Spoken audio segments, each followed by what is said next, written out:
wants to have some fun. I do. Now, you just saying you want to have fun, or do you really want to have fun? I really want to have fun. I'm just saying I want to have some fun. Some nights I stay up, cashing in my past. One rule we got, we live by. Some nights I call it. What happens in this room, what's said in this room, stays in this room.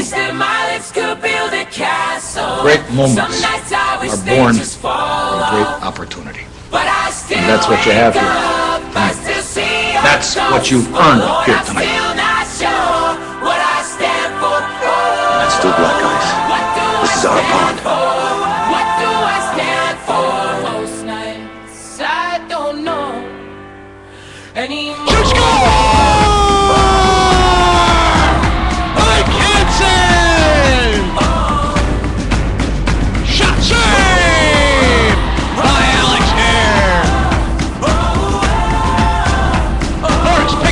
The center ice comes to the right side, comes forehand backhand, shoot, scores! Why don't we break the rules already? Here's a one-timer, shoot, scores by Nick Rubley! Huskies win! Huskies win! The Huskies win in a shootout! NIU Huskies hockey is on the air from Fox Valley Ice Arena in Geneva, Illinois. It's Game 2 between the Northern Illinois Huskies and the University of Illinois. Welcome again, everybody. My name is Marcus Grosnick alongside Dan Sanchez, Stephen Duffy, and Kim Rona. Glad you could join us here on a beautiful Saturday in Geneva. Last night, the Huskies fell in a shootout to the Illini, 4-3, with number 27, Matt Crook, and number 91, Anthony Altesino scoring in the shootout, handing the Huskies a 4-3 loss, their first home loss of the season, with with Tyler Sukel and Nick Leon being stopped by Lucas Lambert. So the Huskies, losing their first home game of the season, come into tonight's game with a 5-1-1 record.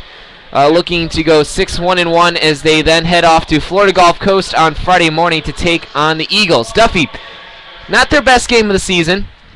No. They still have yet to play, I believe, a full 60 minutes. I think you would agree with that. Yeah. What do they have to do to play a full 60-minute game and get a victory here tonight?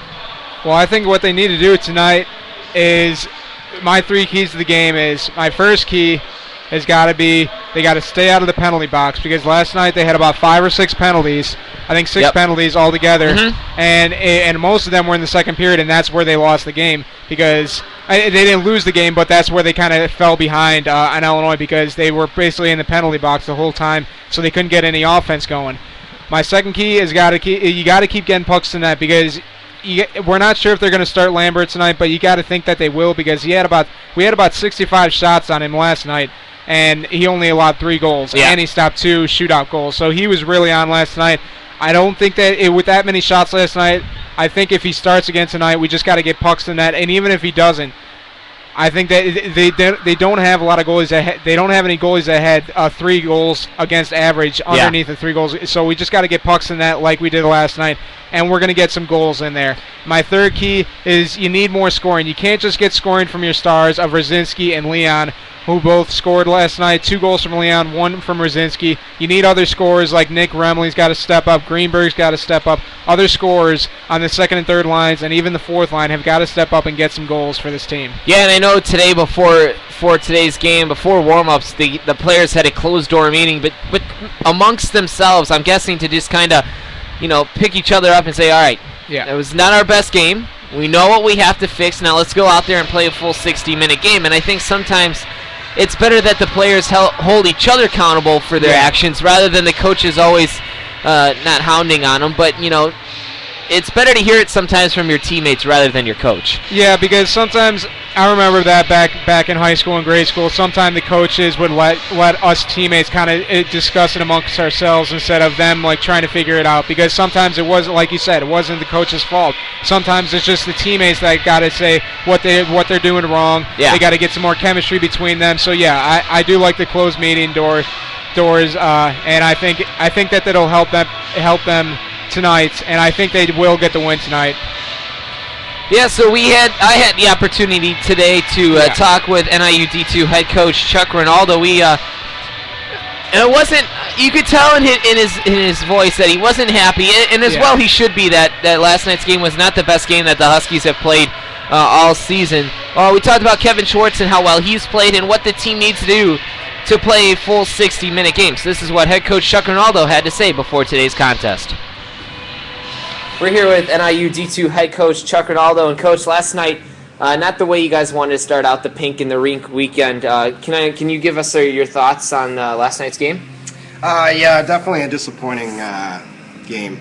You know, it's one of those things that, you know, it's a big night. You come out, you hope that you're going to have good things happen, and we just, you know, we struggled through definitely the first two periods. It was third period, we had a decent period, but it was too little too late type of situation. I mean, it's good that we tied it up, but, you know, we didn't have our act together. We let a team come into our house and outwork us, you know, and anytime a team's working harder than you, you know, you're not going to find a win. And last year, your key word last year was discipline. And last night you guys took 6 penalties, and Illinois I think only took 4. What has to change for you guys to be a little bit more disciplined and convert on the power play and the shorthand like you guys did against Robert Morris?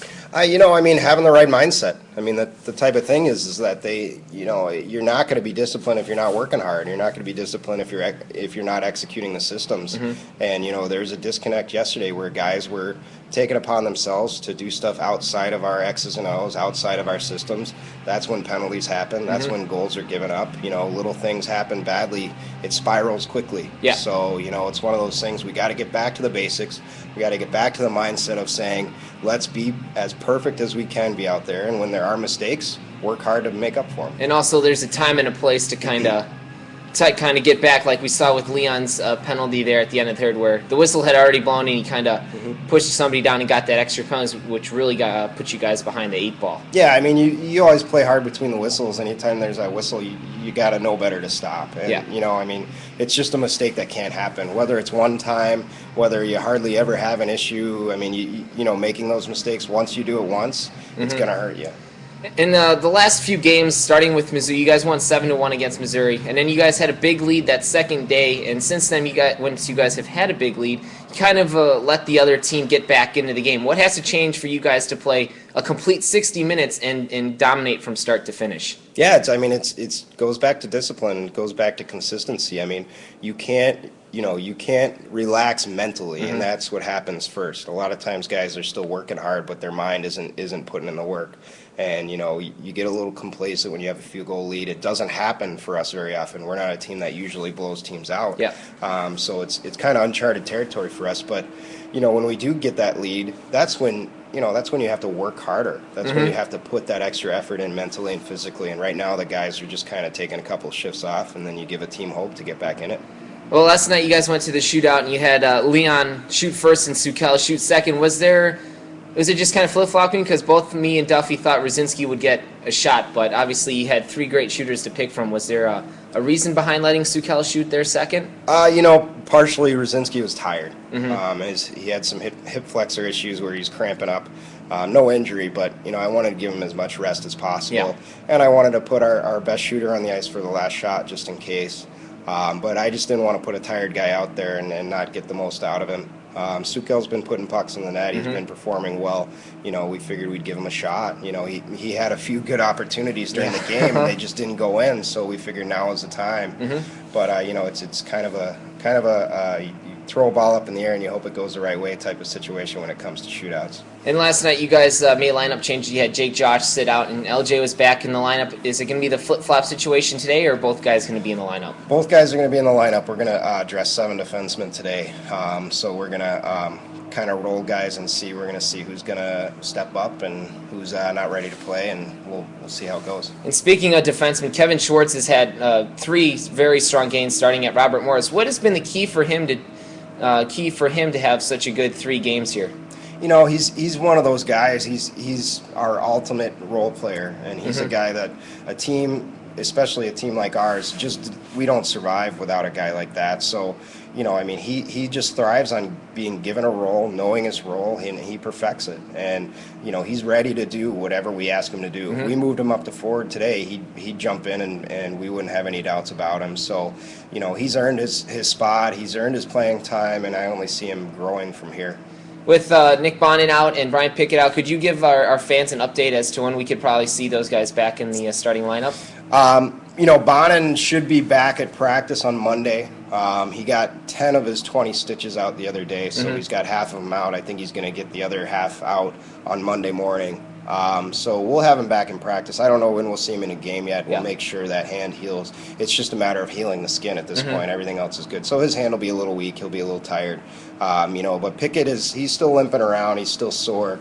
He's got some physical therapy going on. So he's one that we're just not sure yet when he'll be back, but we're taking our time with him. Besides those two guys, everybody healthy, ready to go for tonight's game? Yeah, everybody's good. I mean, typical bumps and bruises, but we're fine. Alex Hare in goal? Yep. All right. Head coach Chuck Ronaldo, good luck tonight, and hopefully we come out a win going into Florida Gulf Coast. All right, thanks. And that was my conversation with head coach Chuck Ronaldo, and a lot of things I think he hit right on the head with the dressing 7 defensemen and seeing who's ready to play and who's not. I mean, you need to be held accountable for your play on the ice, and if you're not ready to play, then you're not going to get that ice time. Yeah, because last night, I mean, they gave up about 40, what I tallied up, about 40 shots on goal, so I mean, it was better than what University of Illinois gave up, but still, you want to see which defensemen want to come out and play and which ones are kind of just lagging and flat-footed out there. I do agree with them going with 7 defensemen, and I agree with them on Kevin Schwartz. I mean, you really need one of those guys that can play both ways. It's just a role player all around for you. Him and Nick Remley are probably my 2 favorite players on this team because they can just do everything for them. So I really agree with those 2 things that he said. Yeah, and I think it's nice to see that he still has that fire. I mean, he's passionate, just as passionate as the players are, to get a win and get this program to the next level. Yeah. And last year they took a step. I mean, they had a great season. They kind of faltered at the end there in the playoffs. But I think this is a team, if they can just find their stride, play within themselves, and be disciplined, that this team could go far in the Maca Gold division as well as the ACHA conference. Yeah, because their only losses, one to University of Illinois D1 team in the preseason, so you can't expect to win there. And then they lost to Missouri State in a close game, so it could have went either way. And then they have 2 overtime losses, both of them one in a shootout and then one an overtime loss last week to Robert Morris. So their losses have been very close games except for the preseason game, but that was their first game. But yeah, I can expect them to win tonight in a close game again tonight. Yeah, no, and when I asked him if Alex Hare was starting, I was kind of surprised that he said Hare in this sense that last week against Mizzou, they gave him Saturday night off and had Bonin start. So I was kind of wondering if he was going to give him the night off again Saturday tonight.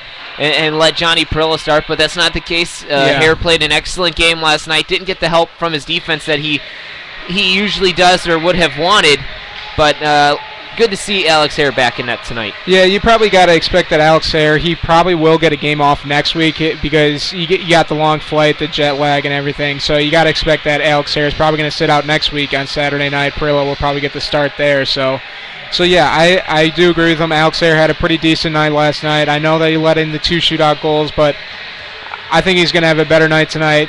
I think I think the 7 defensemen are going to help him out a lot.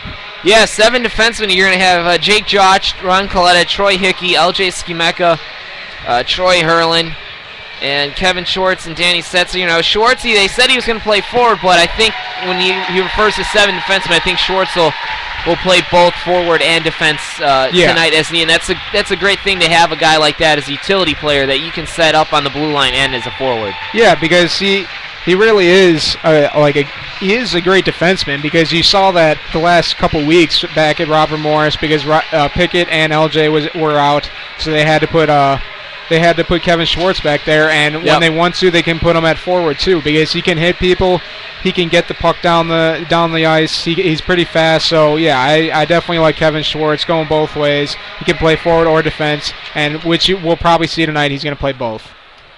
So both teams are out onto the ice waiting for the starting lineup. We know that Alex Hare will start. It looks like Lucas Lambert will start again for the Illini, as he had a stellar game last night, making big saves in big spots, even though he had a little help from his good friend the crossbar there early on in the first period. Yeah, he had about 2 off the crossbar. Net came off the moorings a couple times when we had a couple rebounds. So yeah, he was very lucky in the first period there. So Danny Hendrickson is going to start on defense. Or excuse me, Danny Hendrickson, yes, on defense. Actually, excuse me, that's going to be number 7, John Walton.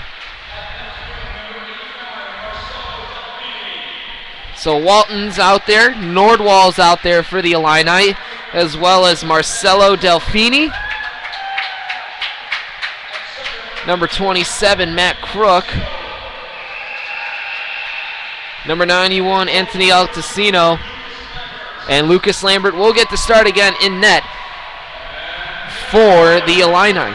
So it'll be Walton, Nordwell, Matt Crook, Marcelo Delfini, and Anthony Altesino, Lucas Lambert in net for the Huskies. It looks like he's going to be Troy Hurlin, Jake Jotch, and Troy Hurlin. This is Jotch's first game day start. Troy Hurlin will be the other defenseman. Hurlin has a goal and 4 assists on the season for 5 points. Jake yet to tally a single point. Third line is going to start. It's going to be Gorsica, Remley, and Bach. Yeah, and just like you said, your key role player there, Remley, going to start out the game right. Yeah, and I think Coach Ronaldo wants to put the third line against the top line because you always want your defensive line to start out, get that defensive line out there against their top line. So I agree with Coach on that.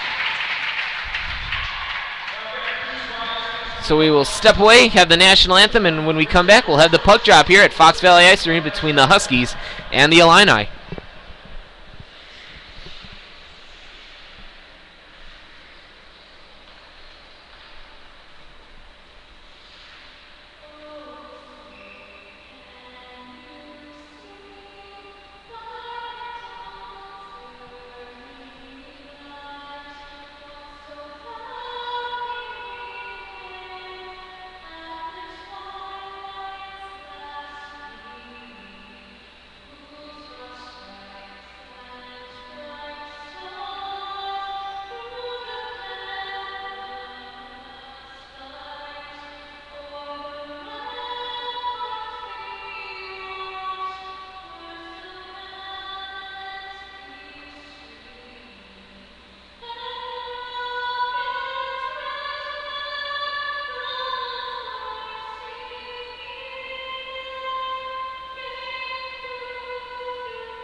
National anthem is complete. We are just about ready to get things underway here at Fox Valley Ice Arena between Game 2 between the Huskies and the Illini.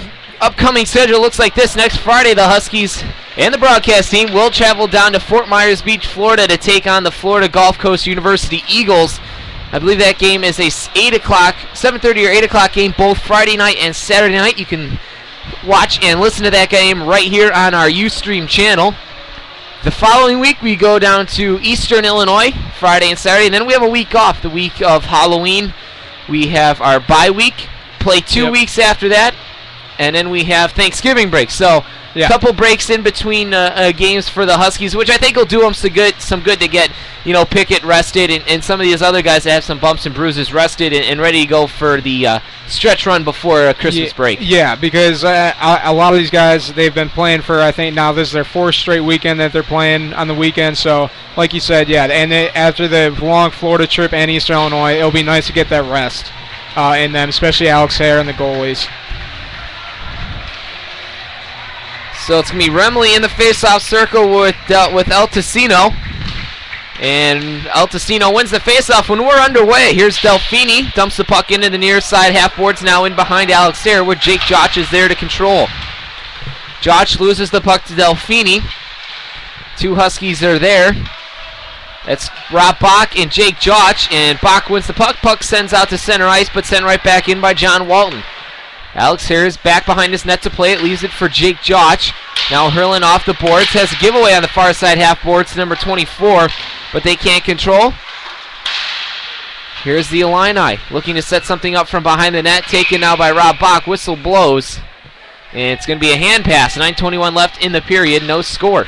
I think the big reason that coach wanted to bring Jake Jotch out tonight, I think he wanted him to use his size, get a little bit of intimidation factor into U of I, and use that size and get some big hits on Illinois.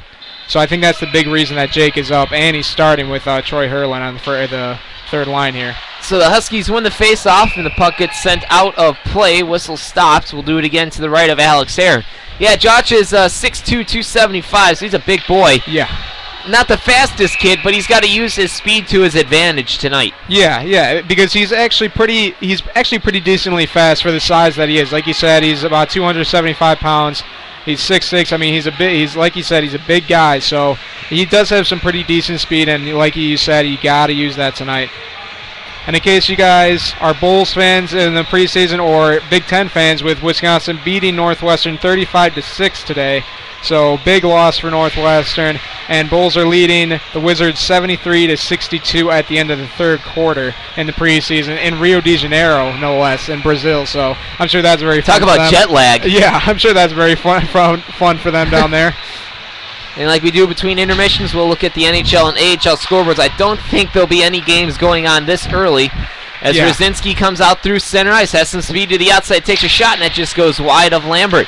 To control is Leon, far side half board, skates down now, gives it back to Bach for Leon. And Bach's pass is taken away, but controlled by the Huskies, and it escapes out to center ice where the Huskies can regroup. Stetzinger, bank pass for Rosinski, back to Stetzinger. He fans on a pass. And finally, Ron Coletta gets it off the half boards, and now it gets right back to him. Ron Coletta for Stetzinger. Stetz up for Rosinski, and Rosinski just has to swing it down in behind Lambert where he's there to play it. Leon and Surs on the forecheck, and Surs wins the puck, and the Illini come out. Out through center ice, looking for Pagozzi, but he couldn't handle the pass. And finally, Altacino controls. Altacino with a shot from the point into the glove of Alex Hare. He holds on, stopping play. 18-17 left in period number 1. No score. It looks like a cat and mouse kind of game, really back and forth in the first minute and a half of this period. It looks like what I'm seeing right now from NIU. It looks like they're a little flat-footed here in the first couple minutes of the period because they haven't gotten a shot on goal yet, a couple off, so they got to get a little bit sharper here coming up. Face-off won by the Huskies as Troy Hickey trying to control. He has a giveaway for Surs, and that one gets tipped on net by number 55, Saul, but Alex Hare is there to make the save. Here's Troy Hickey. And it looked like Greenberg had a blowout, so he couldn't control, but the Huskies regained possession of the puck to the left of Alex Hare. Here's Mark Greenberg. Greenberg looking for Boris, but finds Pounds. And the Illini try to get it out of the zone, and they do out to center ice over the Hampton Inn logo. Here's Kevin Schwartz. He's playing defense right now, but like we said in the pregame, can play forward tonight if needed. Here's Cole Nordwell. Nordwell has a giveaway right in front of the Illini bench, looking for Boris from Greenberg, but he couldn't control. Finally controlled by the University of Illinois, and they have a giveaway. Here's Mark Greenberg over to the left side shot. Backhanded shot by Boris. That one just goes wide to the left pad of Lambert. Best chance so far of the game for the Huskies.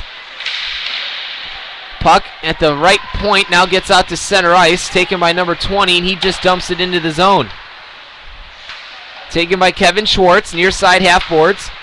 Now for Hickey. Hickey over left face-off circle, tries to feed Cantillo, and he couldn't catch the hot pass.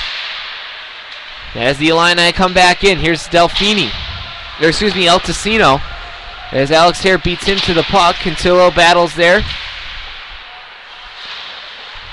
And the Illini send it in behind Alex Hare. Here's Troy Hickey off the boards and not out. Here's Niedzila.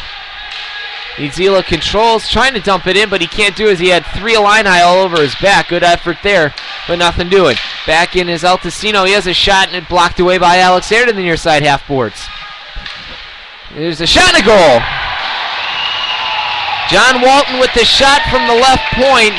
Might have been deflected out in front of Alex Hare, and the Illini jump out to a quick 1-0 lead just about 3.5 minutes into this game like they did last night. Yeah, not a good way to start out the game again, and you got to hope that Alex Sayre kind of gets a little bit sharper. I know that they've gotten 4 shots on goal, and we haven't gotten one yet because our shots have been a little bit off so far this game, and you got to hope that NIU, they usually always come out flat-footed, and that's why we haven't seen a full 60 minutes from them this year yet.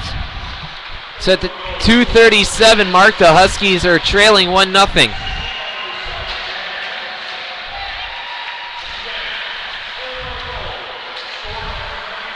So El Tocino gets the goal, which off a John Walton shot as Lambert dives out and covers up the puck. Whistle blows. 16:01 left in the period.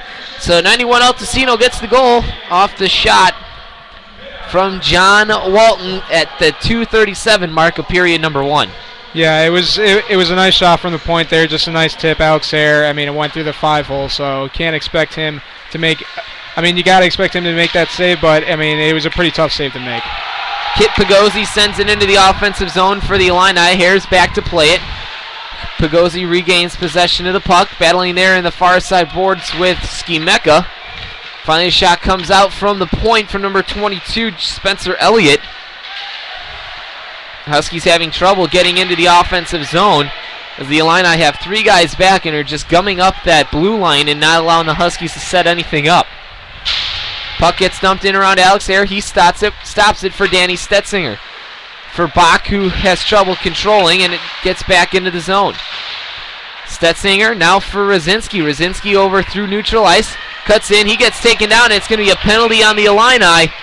So Rosinski uses his speed and skill to draw a penalty, and the Huskies will go on the power play with 15:08 left in the period, trailing 1-0. And that's what kind of Rosinski and Leon can do to you when they want to. They can use their speed and their skill set to get by you, and sometimes you have to take that penalty because they could have a breakaway right between, like we just saw there with Rosinski trying to get through 2 defenders. So sometimes you got to take that penalty to make sure they don't get an easy breakaway. So at 4:52, it'll be number 3, Nick Sears, 2 minutes for tripping. As Rosinski wins a face-off with the stuff attempt with the backhand. Couldn't bury it as Lambert was down and got his pad on it. Troy Hickey skates to the point. Shot gets blocked up into the protective netting. Whistle stops play. 14:53 left in the period. 146 left on the man advantage. And like we said last night, NIU had four chances for a power play goal. Illinois had 4 penalties, and they could not capitalize, so they got to do better here tonight. So far, they're doing better with the penalty box. Now, I haven't taken any penalties yet so far, but they got to capitalize on the power play here. Huskies win the face-off to the point for Hurlin. He has a shot. That one goes off the side of that, off of Rosinski's tip. Rosinski battles into the corner with with Delfini. Now controlled by Sukel. He trying to find Leon on the far side, where John Walton's there to take it, but not out as Hurlin keeps it in. Leon takes it and shoots it behind Lambert. That one gets sent way up into the crowd. Into the stands. Whistle stops play. 14:26 left in the period. 1:19 left on the man advantage. And if you shoot it into the crowd, it would be a delay of game there, but NIU I think got a stick on it, and that's why it went up, and that's why there's no penalty there. And when that happens, the puck or the faceoff does come out into the neutral ice, where the Illini win, and Hickey controls at the neutral zone. Now into for Troy Hurlin into the Husky zone, back through center ice. Here's Joe Boris. Joe Boris stops, spins, looking for a passing lane. He dances with the puck there. Now Rob Bach with the backhanded stuff attempt, but Lambert was there down to make the save. Greenberg, Bach, and Boris are there, and Hurlin can't control the pass. Puck comes out to center ice. They have to regroup. 48 left on the power play. 13:51 left in the first. Huskies trail 1-0. Alex Sayre is there to control. Coming up through center ice is Troy Hurlin. Hurlin skates. Can't get into the zone, and the puck comes back out through neutral ice into the Husky zone. 25 left on the man advantage. 13:30 left in period number 1. Here's Troy Hickey. Troy Hickey for Greenberg. Now for Hickey again. Hickey with a light shot. Gets turned away by Lambert. Bach looking for a rebound. Now taken by El Tocino. El Tocino gets tripped up at the line. No penalty called as Alex Ayer's there to play it. Shot from Walton. Skips up over Alex Ayer. Both teams at full strength. Huskies are 0 for 1 on the man advantage. As we rejoin the play, Delfini has the puck taken away from him by Troy Hurlin. Now Delfini gets it back. Shot blocker save Alex Ayer. Puck comes back up to the point for Mark Greenberg. Mark Greenberg on a 1-on-3.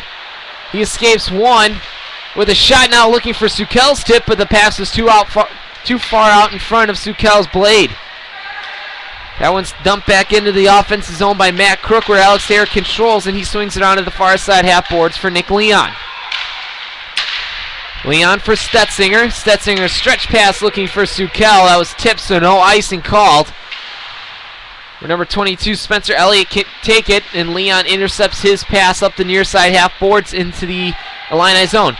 Leon skips a pass looking for Sukel, and Sukel's been open a couple times this period, but the passes have not been stick to stick where he couldn't get a clean shot off. As Coletta has a shot from the point, which goes just wide to the right of Lambert. Now taken by Kit Pagozzi. Pagozzi through center ice looking for Nick Saul. For number 5, Cardona. In comes Leon with a shot. He gets taken out. Score! That should be a goal, and it is, as Leon was tripped, and then puck goes in the net, so Nick Leon gets his second goal of the season, of the series. And that would be his 7th of the season, and the Huskies tied at 1 with 11:44 left in the period. And actually, that'd be his 3rd goal of the series because he had 2 last night. He had 2. He had 2 last night, so he's having a great weekend. You got to expect that from him because he's one of your stars and one of your big playmakers on this team. And he just, again, using his speed. So far, before that play, I mean, NIU last night, where youth is in their speed and size a lot more. I don't know if Illinois maybe made some adjustments because, like you were saying, they were having trouble getting into the zone, but there Leon had no trouble getting into their zone and got tripped up and made a great goal on Lambert. So the referees are conferring with, I think the Illini is saying that the penalty was already called before the puck had gone in the net. But the call on the ice is a good goal. Waiting to see what the officials have to say about this one. They obviously don't have the instant replay. They don't have the war room. Yeah. So the referees have to confer and see what they say. If the goal stands, it's Leon's 7th of the season and his 3rd of the series.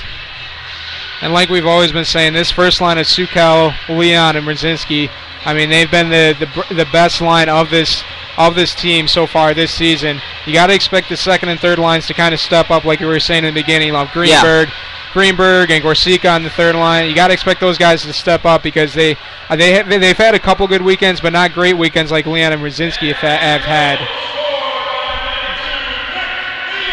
So they are going to give the goal to Leon, and the referee is over. The referee is over there explaining to the Illini head coach as to why the goal stands and why it was not either a penalty shot or just a power play for the Huskies. I think it would have been a penalty shot even if the goal didn't count because he was obviously on a breakaway and the defenseman tripped him right when he was about to take a shot on Lambert. So either way, it would have been either a penalty shot or a goal, or like you said, even just a penalty for a power play. So Nick Leon gets an unassisted goal at the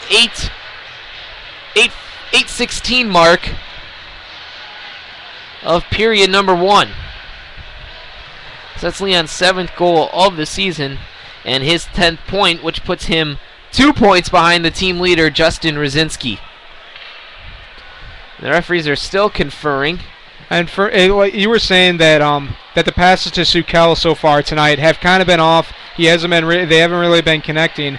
And so far the passing for me tonight has been kind of careless, not as sharp as it was last night. So let's hope that it kind of gets better as the night goes on because you got to think that Sukel and those bigger players have got to step up. So it looks like the Huskies are going to get the goal and a power play out of this. As number 10, Chris Urbanik, is in the penalty box, and I believe it's going to be 2 minutes for tripping at 8:16. So Huskies on a power play after getting the Leon goal. Here's Rosinski up through neutral ice into the Illini zone. He cuts in, shoots, score! Justin Rosinski, forehand, backhand, beats Lambert. And bada bing, bada boom, the Huskies up 2-1 on the same play. Yeah, I mean, once again, these two stars of Nick Leon and Justin Rosinski are just doing great for this team this weekend. And really, the whole season. And again, Rosinski using his speed and just going backhand and on Lambert. And those are the only two guys that have been able to beat Lambert this weekend so far. So Rosinski and Leon are kind of playing cat and mouse to see who's going to get the most goals and the points so far. Yeah. Here's Nick Leon up through center ice, now into the Illini zone.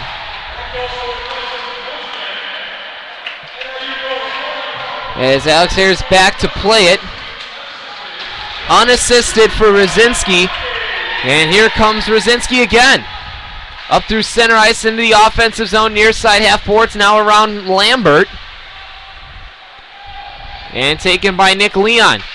Nick Leon spins, looking for Rosinski down low. Back for Leon. Big save by Lambert as Leon found the soft part of the ice there and was able to get a shot off. Yeah, really that slot's been the soft part all weekend, and they've really been using that really well. Here's Jake Joch through center ice, looking for it was Kevin Schwartz who sent it up through center ice as the Illini dump it back in from Nick Sears. Schwartz gives it over for Boris. Boris and Pounds up on the rush. Here comes Joe Boris. A shot, glove saved by Lambert as Pounds was looking for a rebound. Skameka keeps it in.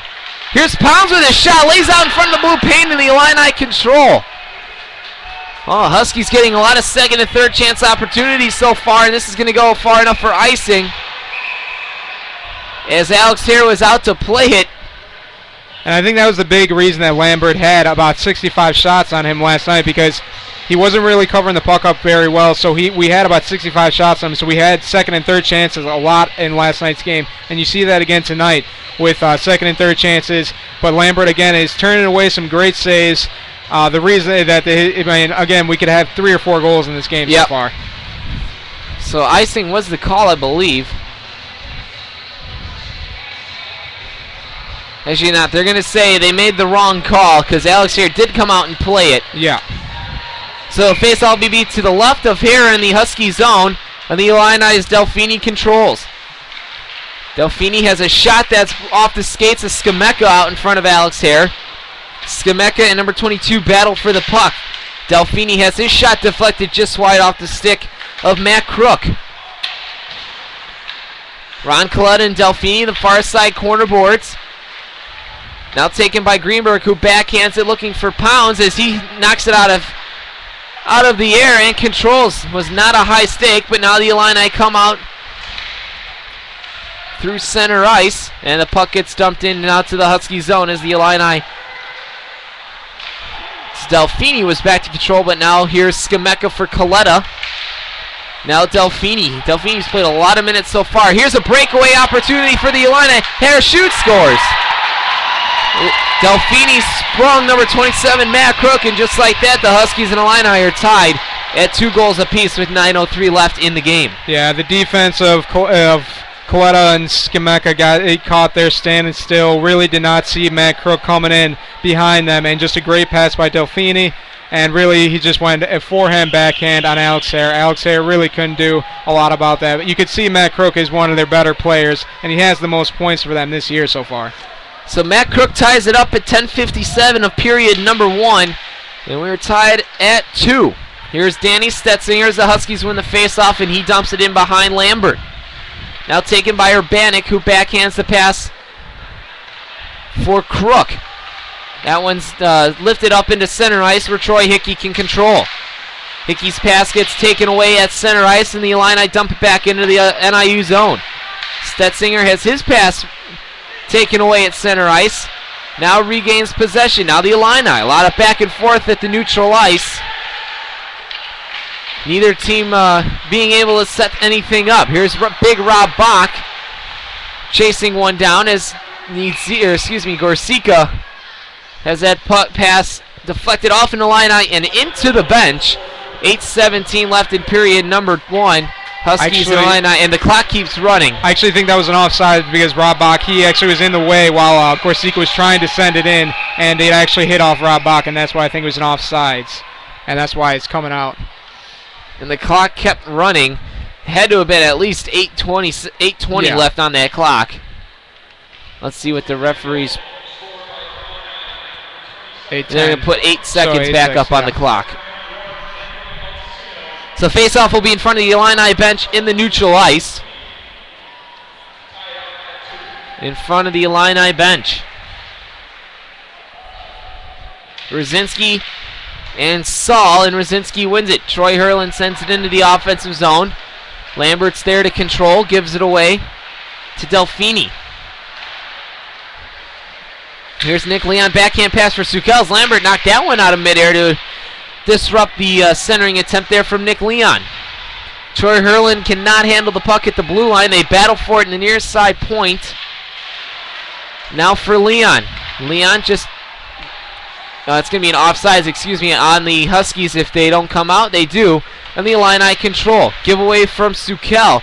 He gets taken down. No penalty called. And now the Illini's Nick Saul comes out through center ice where it's interrupted by the Huskies. Here's Nick Leon for Rosinski. Rosinski gets taken down and no shot attempt there. Schwartz has the puck tipped up and to the right of Lambert. Here's a shot. That one's blocked out in front by an Illini player, number 29, Adam Nelson. Here's Sukel looking for Hurlin, who is up on the play as a defenseman, finding that area in front of Lambert. Troy Hurlin with a shot gets tipped out in front. Puck lay loose. Here's Leon. Another save by Lambert. A sprawling save. Where's the puck? And finally Lambert clears it. Whistle blows. 6:52 left in the period. 2-2 the score. Great saves by Lambert there. He was down, sprawling out, and Leon just couldn't lift it up over him, but still just a great save by Lambert. And again, he's having another good night here tonight. A lot of shots on goal on him. We've already had about 15, 16 shots on him, and he's playing again great tonight. So we're getting pucks in that like in one of my keys, but again, he's just having another great. I didn't see that he could have another great game like this. Taken now by Sikowski. Sikowski has the pass go through center ice, looking for Michael Cardona. Cardona controls the near side hit corner boards. Now taken away by Jake Jotcha as a giveaway to Bogozzi. Bogozzi has him taken off the puck by Contillo. Out comes Troy Hickey. Troy Hickey into the offensive zone. Evades a check. The shot. Oh, what a great effort by Troy Hickey, and just couldn't convert. He goes for a change. Out come the Huskies. That one's dumped in by Stetzinger. And Troy Hickey just made that effort all by himself. Just going into basically the offense zone. You love to see that out of defensemen. As the Illini controls, Nick Sears near side corner boards in the Illini zone, where it's taken by Maher. His first shift of the game. Up with with Niedzila and Greenberg. Here's Greeny winning a board battle, looking for Maher out in front, but the pass was interrupted by the Illini. The puck finds its way to neutral ice, where Danny Stetzinger has it. Backhand pass for Niedzila. Through the legs, looking for Greenberg. And the puck finds its way back to center ice, where it's taken by Delfini. Here's Delfini on a 3-on-2 for the Illini. Too many guys back for the Huskies, and Stetzinger controls. Here's Brian Pounds. Pounds' pass is taken away from Altacino. The Illini and the Huskies battle in the neutral ice. That's going to be a key for period number 2, I think, is going to be who's going to be able to win those puck battles in the neutral ice to get that advantage going into the offensive zone. And you can see there's a lot of board battles as well, so those are going to be big too in the second period. Hare's back to play. Swings it around the far side half board, taken by Delfini. Now Pounds. Pounds springs Greenberg. It's a one-on-one. Greenberg goes outside with a shot. Rising shot over the blocker. It looked like he had some room. Boris drop pass for Greenberg. Greenberg's pass taken away by Altacino. Chips that one up and off the boards through center ice. 4:40 left in period number 1. Both teams tied at 2 goals apiece. Here's Greenberg streaking in. Greenberg with a big save by Lambert, looking to go forehand, backhand, and he closed the 5-hole. Here comes Delfini. Slap shot from the point, sticked away by Hare. Giveaway A rebound given up by Hare, but he makes the save on Sears. His second chance opportunity. Whistle stops play. 4:22 left in period number 1. Huskies and Illini tied at 2 goals apiece. And you saw Greenberg there with a one-on-one there, and then also a breakaway. You got to expect him to be playing a little bit better because the last 2 weekends he hasn't really had a lot of points. So he's the big second-line scorer, and you got to expect him to be a little bit better in these next few weekends. Shot from the left point comes in for number 9, Nicole Nordwell. And the Huskies finally take it all the way down the ice. Rememley trying to, on the forehand check on Nordwell. Nordwell controls up and off the boards, trying to clear the zone. Puck is battled for there, and finally the puck finds its way out to center ice through the Cyclones logo. Troy Hickey backhands that one into the neutral ice, where the Illini go for a change, and the Huskies can control. Here's Kevin Schwartz. Through the defensive zone, now taken by Delfini. And that's going to be an offside, so they have to touch up, so the Huskies, Alex Sayers, back to play. Rob Bach through the legs, trying to find Remley. That one's going to go far for icing. Whistle blows, 3:26 left in period number 1. Leon and Rosinski, your goal scorers for the Huskies. And again, Nick Remley's out there with the third line, the defensive line. And I've always been amazed by Nick Remley because he's not really the biggest guy out there, but he is the one that I think he hits the most because I see him hit a lot, and he really is kind of a small guy, but he has no problem taking the body and going after people. Yeah, you saw that a lot last year as the captain. He could take a hit, but he could also give a big one right back to you. 3:18 left in the period as the Illini control coming up through center ice. There's Matt Crook, the second goal scorer for the Illini, and just gets it as far as the blue line. Rosinski has his pass, now Rosinski has it behind Lambert. Here's Sukel. Oh, and Sukel can't bury it. Point blank open net shot. Sukel had that one rise right over the right post. Now here's Sukel, near side corner board, swings it around for Rosinski. Rosinski peels off for Leon, and he has that one blocked out front by Lambert. And the Illini clear it all the way down, and that's going to be icing. Whistle blows, 2:40 left in period number 1, 2-2 the score. And you saw Sukel, he missed a couple open net shots last night, one with about a minute left last night in the third period, so you got to expect him to convert on those chances. If you have open nets like that, you can't let them go awry. You gotta hit them in the net.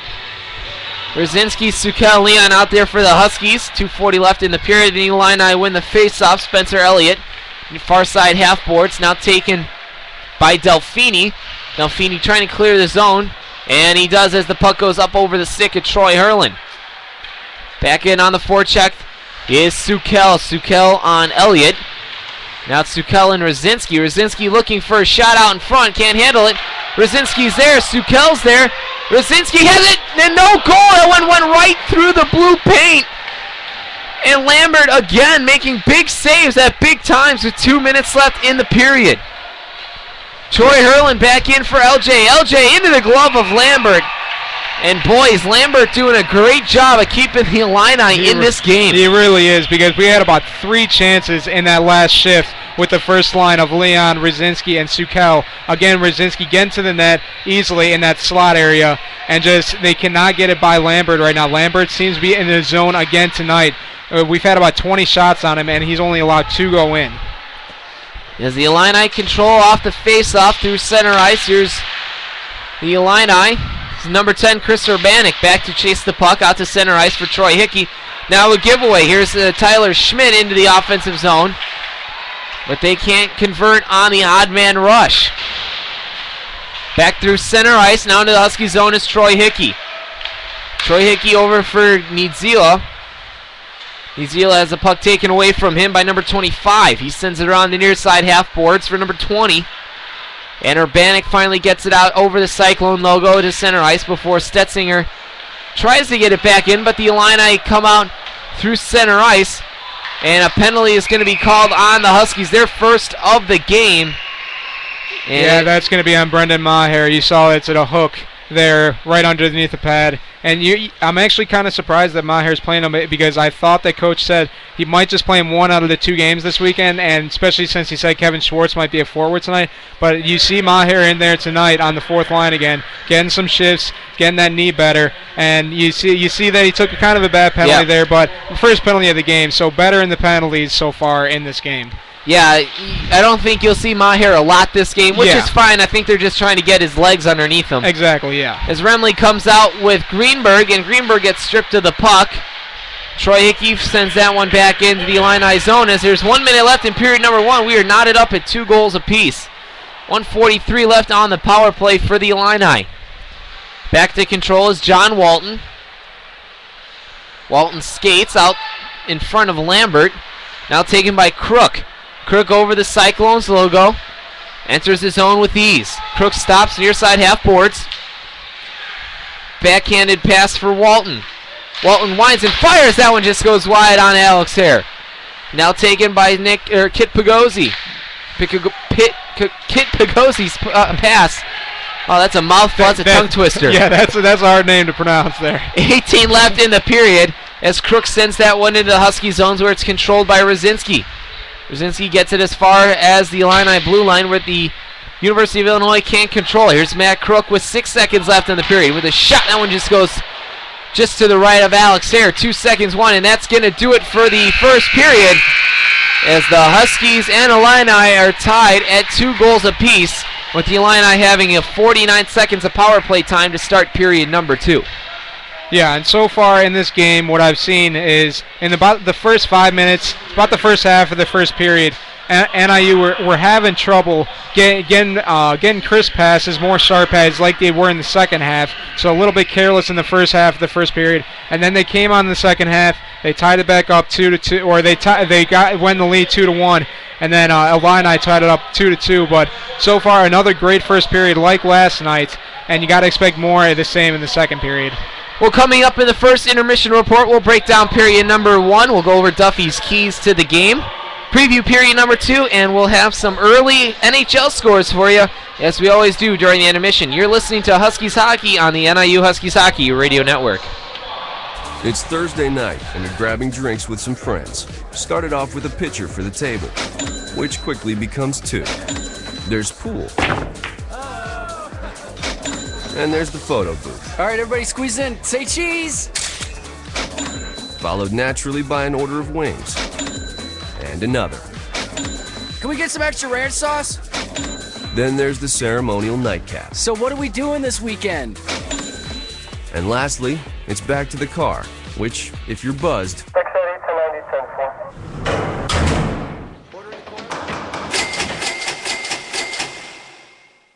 could be the most expensive night of your life. Getting pulled over for buzz driving could cost you around $10,000 in fines, legal fees, and increased insurance rates. Nothing kills a buzz like getting pulled over for buzz driving, because buzz driving is drunk driving. Brought to you by the National Highway Traffic Safety Administration and the Ad Council. Over here at jamsonair.com, we play anything and everything. You might hear... Or how about this tasty track? We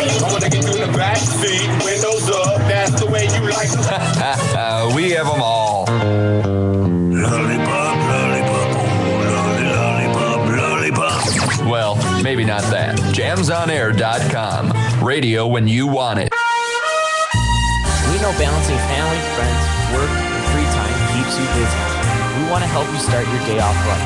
Whether you're visiting for business or for pleasure, you'll always get a clean and fresh Hampton bed.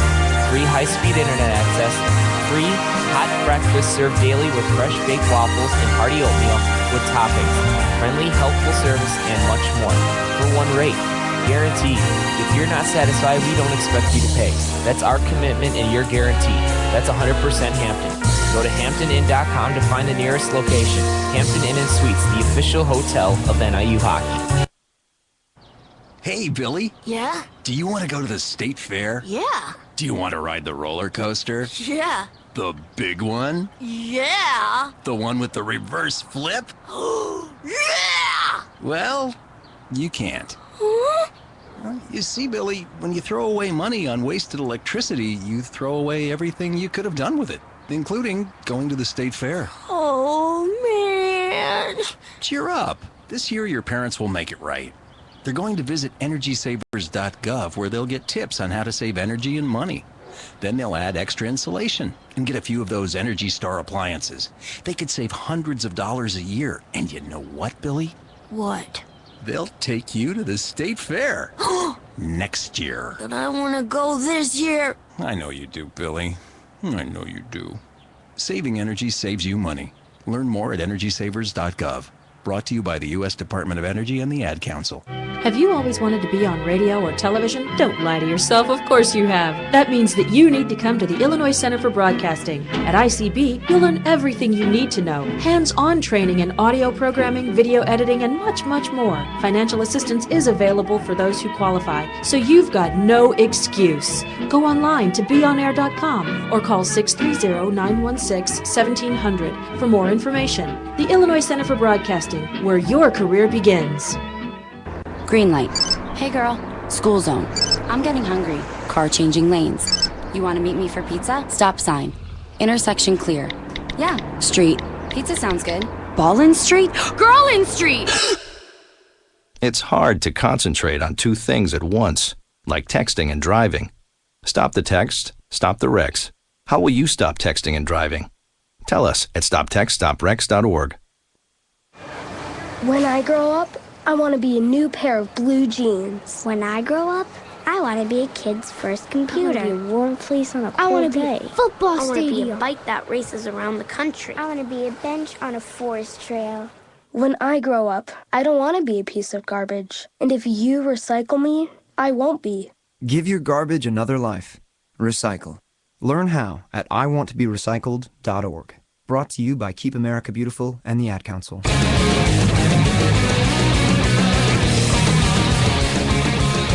Gunzo's is your non-stop shop for all things hockey. Gunzo's carries all major brands such as Bauer, Easton, Reebok, Nike, CCM, and Ward. Gunzo's caters to not only players, but to teams as well, with the ability to take team orders. Gunzo's can customize jerseys, socks, t-shirts, warm-ups, and hockey bags. They have 3 convenient Chicagoland locations in River Forest, Morton Grove, and Chicago. Gunzo's is also the official equipment supplier of the Northern Illinois Huskies. Gunzo's Hockey Headquarters, where you'll be treated like a pro. A boy born in Joplin, Missouri was fascinated by anything with wheels and a motor. The odds of him going on to fascinate millions with his talent, 1 in 260,000. The odds of him having 15 career NASCAR victories, 1 in 1.7 million. The odds of a child being diagnosed with autism, 1 in 88. I'm Jamie McMurray, and my niece has autism. Learn more at autismspeaks.org/signs. Brought to you by Autism Speaks and the Ad Council. You're listening to NIU Huskies Hockey on the NIU Huskies Hockey Radio Network. And we're back here on the NIU Huskies Hockey Radio Network. Just about 4 minutes left here in the intermission. Before we get to Duffy's keys to the game and our breakdown of period number 1, let's go over from some NHL scores. We have one final already. Boston beats Columbus 3-1 with Chris Kelly, Louis Eriksson, and Milan Lucic getting goals, with Tuukka Rask getting the win. Edmonton up 1-0 on Toronto with Ryan Smith getting the goal for the Oilers. Detroit leads Philadelphia 1-0 on Todd Bertuzzi's first goal of the season. No score in Pittsburgh as Tampa Bay and the Lightning have 12:04 left in the first period. 1-0 Colorado with Alex Tanguay getting his first goal of the season. And Colorado looking to stay perfect under new head coach Patrick Waugh. Other games going on later on tonight. Chicago welcomes in the Buffalo Sabres. The Rangers and St. Louis. The Islanders and Nashville. Minnesota, Dallas. Montreal, Vancouver. San Jose, Ottawa. So, Duffy, let's go over your keys to the game. Just talk about how you think the team did in those areas in the first period. Well, obviously, my first key to the game was stay out of the penalty box, which they did very well. They got a penalty there at the end of the period. About 49 seconds of penalty kill here coming up in the second period. And it's Brendan Maher. My second key was keep getting pucks to the net. because last night we had 65 shots on Lambert, and so you got to expect that. I mean, he's having another great game here tonight, where I think we've had about 20 shots on him tonight, and he's only allowed 2 goals. So we just got to keep getting shots on him, because he can't be going this good for this long. So you got to think that we're going to try to get some goals here against him. My third key was you need more scoring from other players, because so far you've only gotten the whole weekend. You've only gotten scoring from Nick Leon and Brzezinski. So you need scoring from other players like Greenberg, Nick Remley. I mean, I know that they do other things like penalty kill and all that, and they do the little things, but you need other scorers besides your two big stars, which is Nick Leon and Brzezinski. But you just got to expect that from other players. But so far, I think a decent first period again, another good first period. The shots, let me tally them up really quick, and I will let you guys know. We'll go over the scoring. Nick Leon number 91, Anthony Altacino got things going here today for the Illini, scoring at the 2:37 mark of period number 1. The assist goes to John Walton. Then Nick Leon got on the board for the Huskies at 8:16 on a delayed penalty call goal. That was unassisted. Then Rosinski scored on the power play. So the Huskies were 1 for 2 on the power play. And then the Illini came back and scored at 10:57 of period number 1 off the stick of number 27, Matt Crook, with the assist going to Marcelo Delphinian. You had those shot totals? Yes, I do. What I tallied, I'm not sure if it's exactly accurate. It's an unofficial tally. Yeah, I'm not sure it's exactly accurate, but it's pretty close to the ballpark. So it's about 20 shots for NIU and 11 shots for University of Illinois. Sounds about right. Yeah, so far we're doing much better in this first period. Again, last night we had about 20 shots a period, and then 5 shots in that overtime, so we had about 65 shots on Lambert. Again, Lambert having another good night with 20 shots, only 2 allowed, and then they have about 11 shots. They had about, I think, 6 in the first 5 minutes of the first period, so we did much better in the second half of the first period to stop them. And then the face-offs, 10-9, University of Illinois is winning. But Justin Rosinski, I think he's won, 4 or 5 of those. I was going to say, he's got to be at least 70% tonight. Because everybody else is not having that great of a face-off percentage, but he's kind of the Jonathan Tays of this team. I mean, we need better face-offs from everybody else. You can't just have one guy doing the face-off. So if we can get that, we can do better in the face-off dot as well. So both things are doing pretty well, but I expect much better in the second period. Yeah, I think they just, like I said late in that first period, that the neutral zone is going to be a key area to watch here in the last 40 minutes of play. A lot of bouncing pucks, passes aren't finding stick to stick for not just the Huskies, but for the Illini, and it's going to be interesting to see if that comes into play, if whoever can win the neutral ice battle is going to come out with the W. What I have really liked so far in the first period, probably the most, is we have been winning the board battles very well. Yeah, I think we've won most of the board battles, and that's the most important thing, is to win those board battles, because if you win the board battles, it's almost like winning a face-off. You can set up offensive plays if you win board battles. So that's very important, and if you can keep doing that, you can keep getting more shots on Lambert and get some more goals. Well, the whistle blew, so the Huskies, the horn sounds, signaling the teams to come out of the bench, or out of the locker rooms. Here come the Huskies. Illini should be fine. The Illini will start with 49 seconds of power play time, as Brandon Maher was called for 2 minutes for holding at the 19:49 mark of period number 1. So they'll start on the power play. Yeah, and like we said, you got to expect Brandon Maher probably to have like 2 or 3 shifts a period, because he's in that fourth line, just like you said, get his legs under him, get that knee a little bit better in real game time.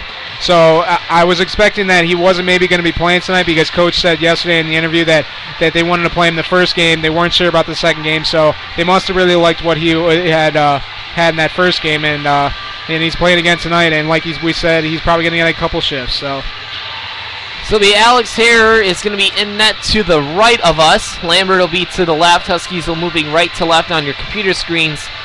And the Illini going left to right here at Fox Valley. Again, welcome in, everybody. Thank you for dialing us up. I know it was homecoming week for the Huskies, so guessing most people are either in DeKalb or at home watching the Huskies football team take on Akron.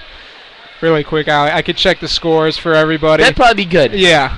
But if you are listening, we thank you very much for tuning us in today as we are in game number 2 of Pink in the Rink. And after the game, all these uniforms will be auctioned off for charity. All the proceeds going to the Susan G. Komen Foundation. So great.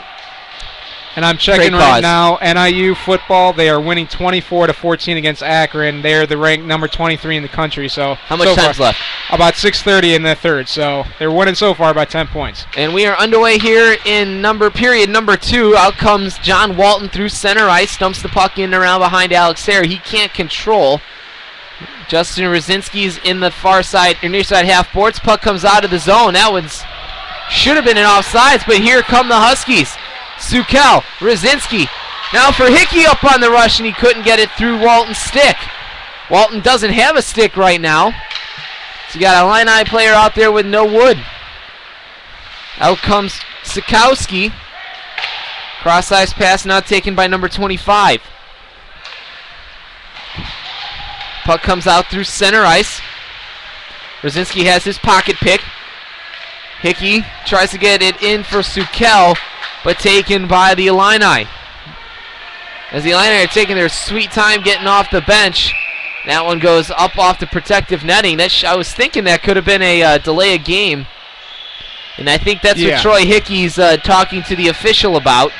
Yeah, that's kind of the player of NIU that kind of always kind of goes to talk to the official, like we've always been saying this whole year, that Hickey's kind of that guy that goes to talk to the official thinking that he could change his mind, but obviously he can't change the ref's mind on what he's called. Troy Hickey, a very persuasive person on the ice for the Huskies. But as we can see, the penalty's over, so 1 for 1 for NIU so far in the penalty kill, so again, doing very well in the penalty kill this weekend. So Huskies 0 for 1 on the power, or Illini 0 for 1 on the power play. The Huskies are 1 for 2. Controlled by number 25. They send it in as Chris Urbanek. Alex Sayre around for Jake Joch. Now taken by Kip Pagozzi. Pagozzi gives it over for number 24. Out in front, and he can't bury the centering attempt there by Pagozzi. Here's Cardona. Cardona battles with Jake Joch and behind Alex Sayre. Joch knocks him down where Pagozzi can control. Oh, there's a good hit there by Jake Joch using his strength over Pagozzi, and the puck goes all the way down through center ice into the Illini zone, and that's going to be icing. Whistle stops play. 18:25 left in period number 2. Huskies and the Illini tied at 2 goals apiece. And like we said in the beginning, you can see why the coach wanted to bring up Jake Joch, using his size against the Illini, making sure that he has that intimidation factor in this team.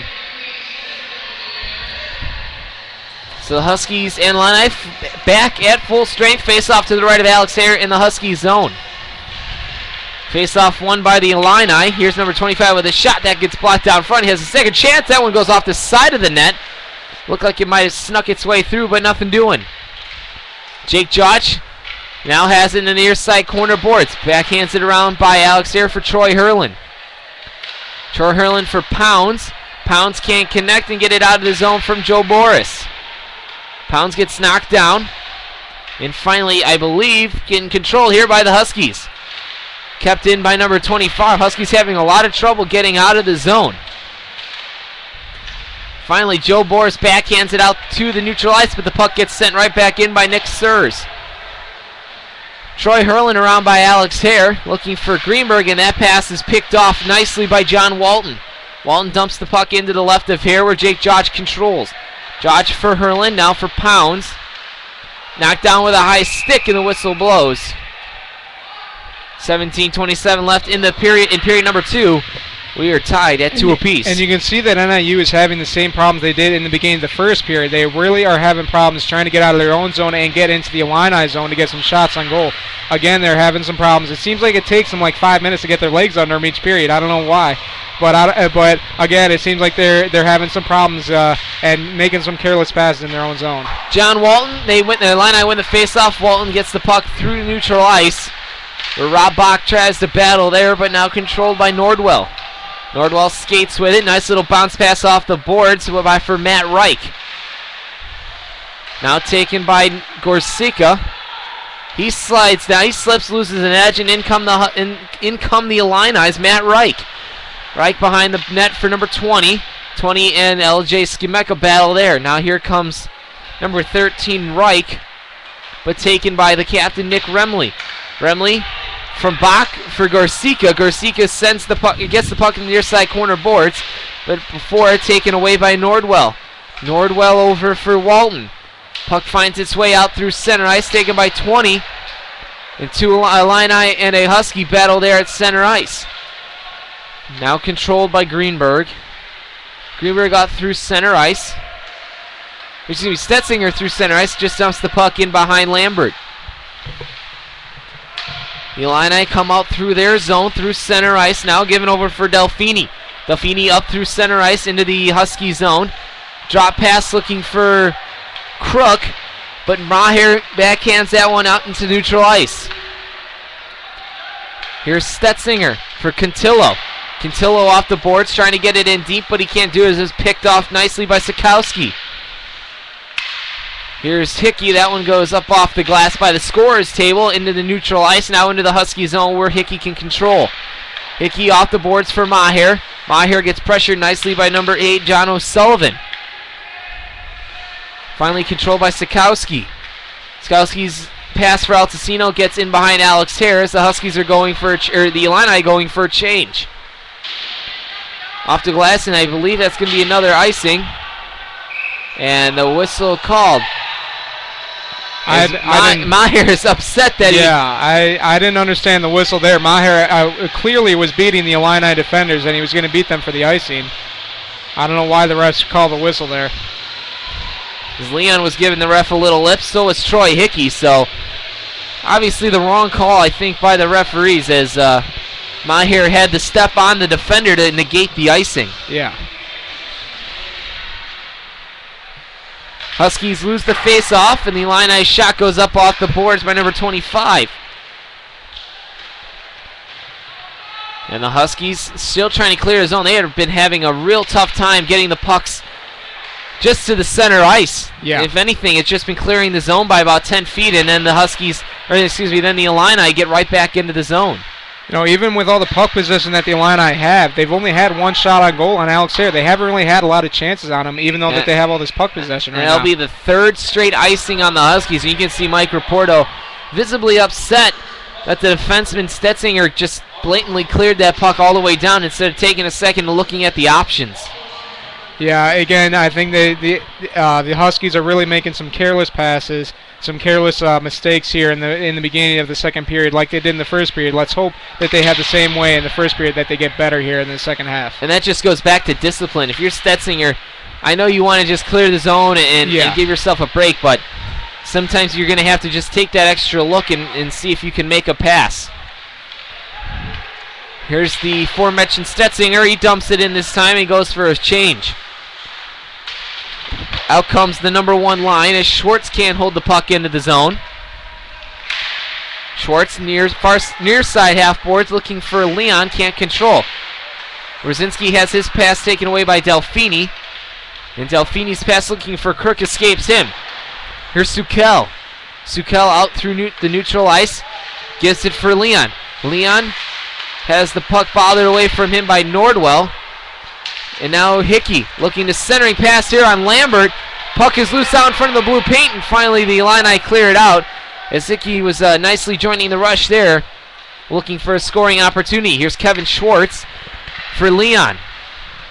Nick Leon has the puck go off of Schwartz's helmet, and the Illini stay into the Husky zone. Here's Justin Rosinski skating around behind Alex Hare. Troubled there by Nick Surs, but Rosinski fights through the check. Through center ice into the Illini zone. Nice pass, pass through the legs to himself. Here's Leon. Nice shot block out in front by number 24. Number 41. Sikowski and Leon have some words as they come up through center ice. That one goes as far as the red. It's going to go all the way down, negating the icing as it was tipped off an Illini player. Taken out for Troy Hurlin. Hurlin for Schwartz. Schwartz through center ice over the Cyclone logo for Boris. Here's Joe Boris for Pounds. Pounds looking to center for Jobo, but he can't control. Here's Mark Greenberg and Boris. Boris shoots, and it just goes off the paddle of Lambert. Awkward shot there by Greenberg, and he can't connect. Here's Pounds with a shot. That one's blocked up off the stick of Spencer Elliott, and the puck goes out of play. Whistle stops play. 12:40 left in period number 2. We are tied at 2 goals apiece. And again, you see that the NIU Huskies are getting better shots now on goal. They're getting into the zone a little bit better. And what we saw there in the last couple of shifts, it was Troy Hickey coming again up on the offensive zone. He really is the only defenseman that likes to do that, use his speed. As Jake Josh has a shot. Sorry, Duffy, a shot off the face-off win. Just missed over the glove side of Lambert. Puck finds its way into the Husky zone, where Jake Josh controls. That one goes off Joe Boris, is sticking into the Illini zone. Controlled here by number 25. Urbanik tries to feed Matt Reich, but he can't control now. Here's number 20 for Reich, and Reich shoots, and he has that one blocked out in front nicely. That one goes off the stick of Alex Aaron in the near side corner. Boards for Josh, lays a big hit on the Illini player, number 20. Here's a shot from the point by number 25. It was a weak shot. Out come the Huskies. Oh, it's a spring attempt for Boris from Greenberg, I believe, was not connected. Here's Greeny on the near side corner board, near side half boards, excuse me. Battling there with Boris. Finally, Greenberg wins the puck. For LJ, LJ's shot gets blocked out in front by Matt Reich. Finally, the Illini control. Number 25 comes out with it through center ice. 1-on-2, and he goes away, or goes through Stetzinger's legs, and the puck is now controlled by Danny Stetzinger. Through the neutral ice, into the Illini zone. Danny Stetzinger had a 1-on-4, and now Rob Bach controls all the way through, and it's going to be a delay penalty on Illinois as hair is off for the extra attacker. And the Huskies are going to go on their 3rd power play of the night, already 1 for 2. Yeah, and I think that was a hook on the Illini.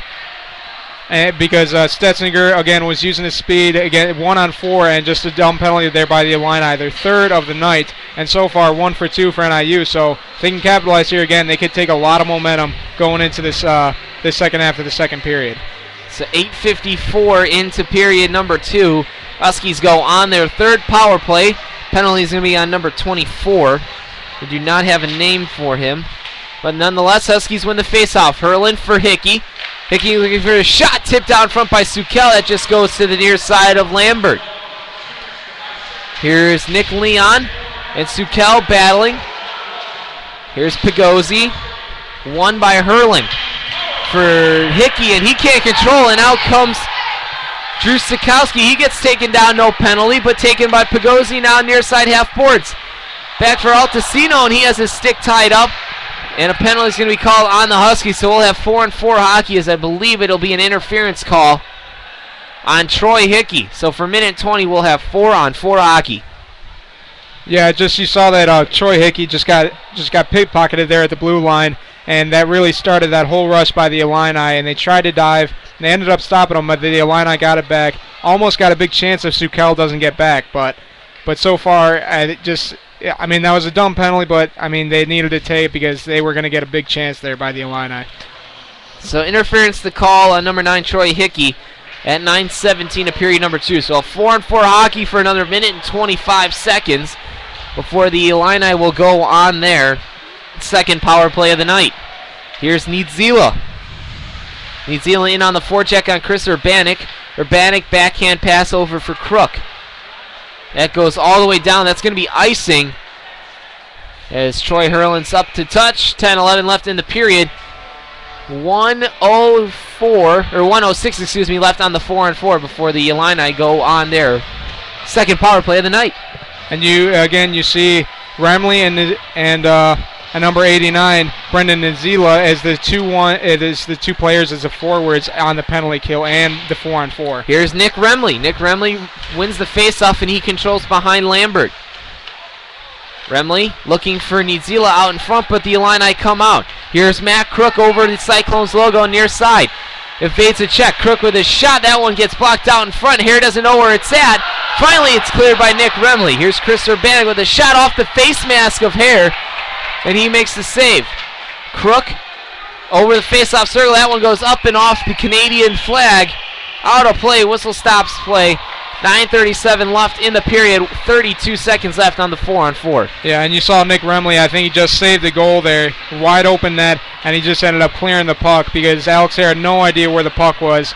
He went right through the blue crease, but Nick Remley ended up getting it out. So face-off in the Husky zone with Nick Sturz and Joe Boris, and Joe Boris wins it for Stetzinger. Out through center ice, off the boards, right to Lambert. He's going to cover up the puck, get a whistle. 24 left on the 4-on-4. 9:29 left in period number 2.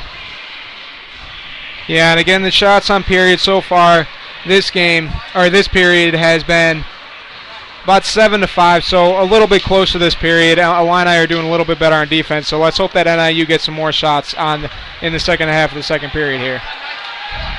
As the Illini come into the zone, and it's going to be another penalty. Interference, I believe, on Danny Stetzinger, Kevin Schwartz.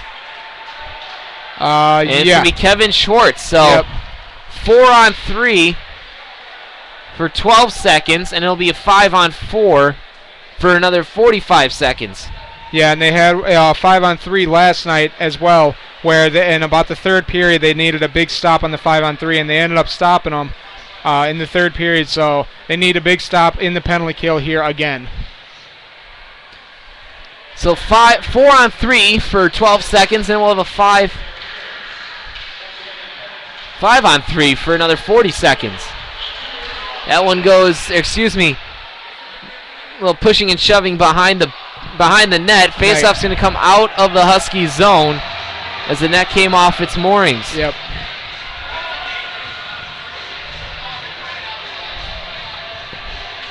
Yeah, and you see that the reason that the net always comes off the moorings is because about 20 years ago they used to have iron nets, and so if your head went into it, I mean, you would just take a big hit basically by the net. But now that they just come off if you end up running into it. So the Huskies are on a 5-on-3 penalty kill for another 25 seconds.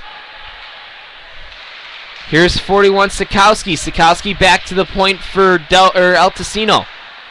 Now Sikowski down low. Gets the puck back. Looking across ice, and that one jumps over the stick of El Tessino, but the Illini still control. El Tessino now for Walton, over for Sikowski. Sikowski steps in and shoots, and it goes off the blocker of Alex Hare. Huskies kill one penalty off as Troy Hickey's out of the box, and he backhands it out through center ice. Joe Boris at 2-on-1 with Hurlin. Hurlin, she scores! Troy Hurlin on the penalty kill.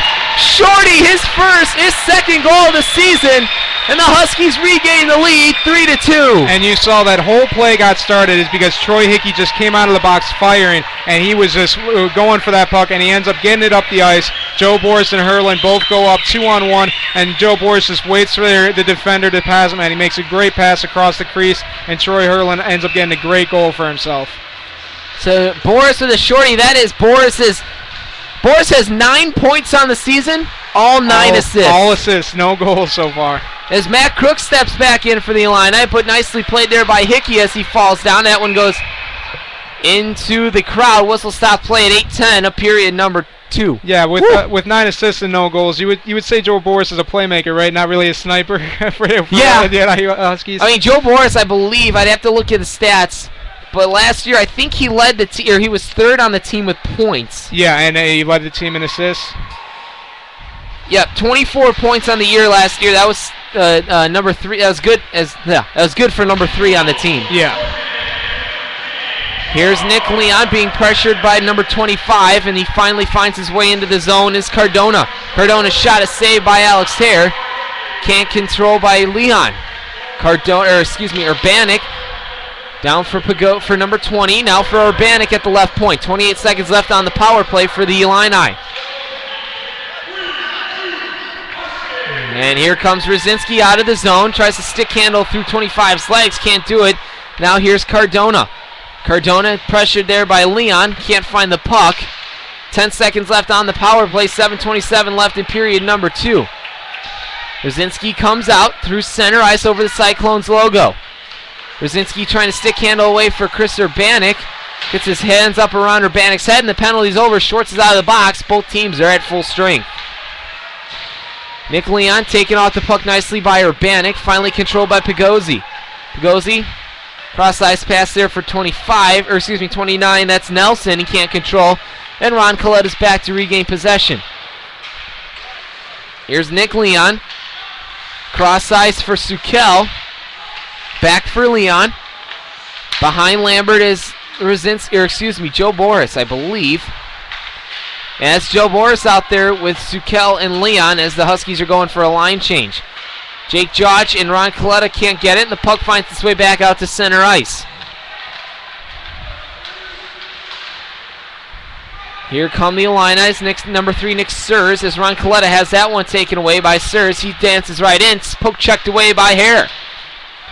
Greenberg off his skates, out through center ice as Pounce was there to control, and he took his man off the puck, and the puck gets dumped in behind Alex Hare, where he's there to control for Ron Coletta. 6 minutes left in period number 2. Huskies have their first lead of the day, and that one is saved by Alex Hare. Wasn't quite sure where it was, and Hare not happy with one of the players that came in there after the whistle had blown. Hare does not like you messing with his blue paint. Yeah, he really does, and he gets very upset and very hot-headed if anybody comes into his blue crease. So there will be some penalties coming from this. And it looks like a Husky is down on the ice. Looks like it might be Troy Herlin. Oh, no. That'll be Ron Coletta. I thought maybe he was hurt. Oh. I think he was just... So Coletta visibly upset with the way that the Illini play. That's going to be Nordwell. It looks like it's going to be... Or Walton, excuse me. Looks like it's going to be 2 roughing penalties. So Walton and Coletta go in the box. It's going to be roughing, I would believe would be the call. Yeah. At 13:59. But so far, again, the penalty kill for NIU. They're 3 for 3. Really, and then a great job on the 5-on-3. And right when Troy Hickey got out, they ended up getting a shorthanded goal. And you gotta hope for that shorthanded goals like this. I mean, in NHL, you can't expect shorthanded goals, but in this league, sometimes there's more mistakes. So you gotta expect a little bit more shorthanded goals in this league. So as the referees are explaining to Nick Remley and I believe the other captain for Illinois as to what is going on. I think the Illini captain's saying that I think it was all Alex Hare because Alex Hare kind of came out, but you could see that there was John on both sides, so that's why it's 2 roughing penalties. So it'll be 4-on-4 hockey for 2 minutes, coinciding roughing penalties to Walton and for Ron Coletta. With 6:01 left in period number 2, Huskies are up 3-2. On Herlin's second goal of the season, shorthanded with the assist from Joe Boris, his 9th assist and 9th point of the season. And I think the reason that that we're really up right now in 3-2 is because Troy Hickey just came out of the box really quick, and then on that penalty kill made a couple great block shots. So he's the big reason that we're up in the second period. Yeah, and that goal by Herlin, Hickey out of the box, backhands it, one pass to Greenberg. Yeah. Who then... Or to Boris. To Boris, yeah, who Boris, then found Herlin. And then a 2-on-1. So it was really because of Troy Hickey that we got a 2-on-1. So in come the Huskies. Sikowski. Delfini swings it around behind Alex. Airwood's taken by Altacino. Stetzinger trying to get it there, but he can't. Here's John O'Sullivan with a shot, and that one just goes wide of Alex Hare. Sikowski dumps it around behind Hare to the left. Now taken by Niedzila. Niedzila takes a hit to make a play, but Sikowski keeps it in. Hare carefully sticks that one to the far side corner boards. 1:16 left on the 4-on-4. Here's Rosinski using his speed. Rosinski gets in. Bang and shoots! Goal! Justin Rosinski blasts by the defender. Goes forehand, backhand. And Rosinski gets his second goal of the game and the team's second... that wouldn't be shorthand. It would be a full-strength 4-on-4 goal. He is just too fast, too strong, too good. Again, he's just making it look easy out there, just flying by the defender of number 6, Mitch Moore, and he just flies by him and just gets by Lambert again, really with the same move that he had for his first goal. So, Lambert is obviously upset with himself that he's let that go by him twice now. So Rosinski continues to stay hot. That's his 10th goal already of the season, and his 14th point. That one just goes wide on Lambert on Remley. Here comes number 25 out. Now to Kit Pagozzi. That one goes off the glove of Hare over the crossbar. Taken by Urbanic. He sends it in around Alex Hare. Taken by Pagozzi. Battles there with Troy Hickey, and Hickey wins the puck. Hickey backhands it up through center ice, looking for Nick Remley. Goes off of his body, and the puck lay loose right at center ice. Puck gets sent in by the Illini, where Hare is there to play. Back for Hurlin, now for Hickey. Hickey off the boards looking for Nick Remley, where it's taken now by Joe Boris. Joe Boris all alone in the zone as the Huskies were going for a change. Probably could have had a 2-on-1 if Remley stayed on the ice, but both teams are at full strength as the Miners to Coletta and Walton are both over. 3:55 left in period number 2. Huskies lead 4-2. Here's Troy Hurlin, already getting his second goal of the season. Off the Boris and Hickey assist. And I believe that's going to be an offsides play. With 3:40 left in period number 2, again, Huskies lead 4-2. Yeah, so far, I mean, again, the Huskies had a little shaky start in the second period. About 5 minutes in, they were not making good passes. But in the second half, again, like the first period, they really came out fast in the second half of the second period, and they've gotten 2 goals. And Alex Hare's having a good second period here as well. Huskies win the face-off, and they control in the Illini zone. Taken now by number 90. Here's Anthony Cantillo up the ice, using his speed, just blocked away nicely by Lambert. Cantillo's got 1 goal on the season. That was his first ever goal as a Husky, as he was bothered with some concussion-like symptoms the second half of the season after he came as a transfer from the University of Rhode Island. Huskies battle for it, now taken by number 20 through the neutral ice into the Husky zone. Nice hip check there by LJ Skameka as he upends number 20. Good old school hip check. And LJ gets his head hitting the boards. That one short side save by Alex Hare.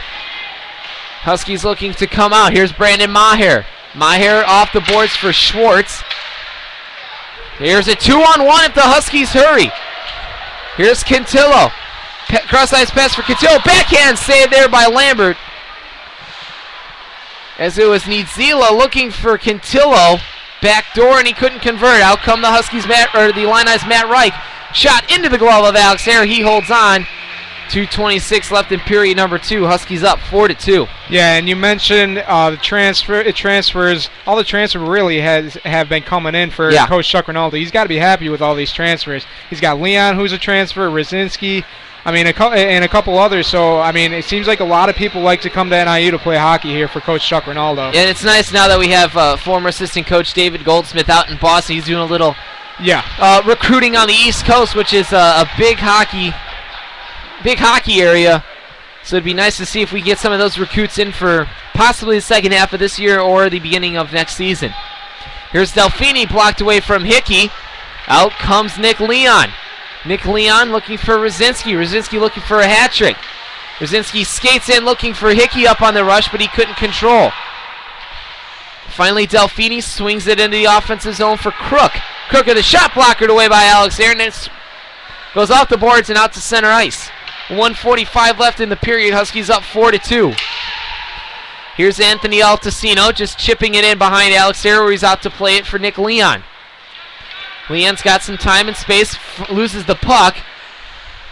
And the the Illini control. Spencer Elliott, far side now for Adam Nelson. Nelson trying to play it. Alex Hare is there to grab it, though, and now Rosinski. Rosinski skates out in front of Alex Hare looking for Nick Leon. Nick Leon skating in. Lambert out to play it to his defensive partner, number 25, now for Chris Urbanik. 1 minute left in the period. Huskies up 4-2. Big hit by Troy Hickey there.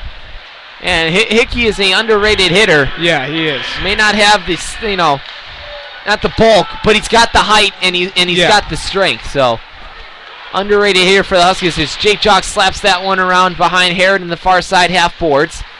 Where Sukel battles with Pagozzi, finally taken now by Cardona.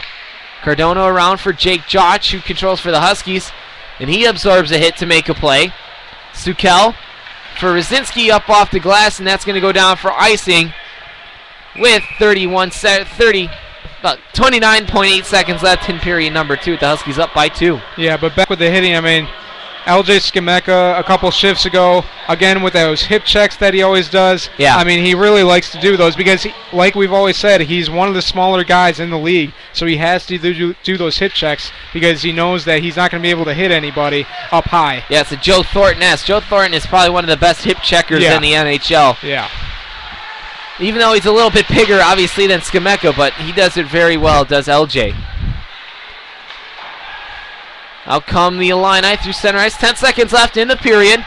Coming up in the intermission report, we'll go through period number 2, preview period number 3, as well as look at the upcoming schedule and the NHL scoreboard like we do during every intermission as Lambert holds on to the puck. 1.6 seconds left in period number 2. And even though that this third line is kind of the defensive line for NIU, I really kind of expect them to do a little bit better next weekend and for the rest of this game to get some more shots on goal because I know that this is the defensive line of Rob Bach, Gorsica, and Boris, but they got to do a little bit better to get some more offense. And that's going to do it for period number 2 as the Huskies break out and score 2 goals, one on the power play, one shorthanded, and the other one on a 4-on-4 by Justin Rosinski. That's his second goal of the game and his 4th of the series already. Yeah. I mean, really... Third of the series, excuse me. Pretty much all the goals except for Herlin's goals have been by Rosinski and Leon. So those are your 2 big scorers. But Herlin, that's one of my keys. You need more scoring from other players. So Herlin and Boris ended up getting the scoring, and Hickey making it possible because he came out of the box very fast, ends up passing up to Boris in a 2-on-1. So 2 good goals, and now they're leading 4-2. And what I expected is now they're up 2 goals in after the second period. Well, let's take our first break of the intermission report. Like I said, coming up, we'll break down period number 2. Look forward to period number 3.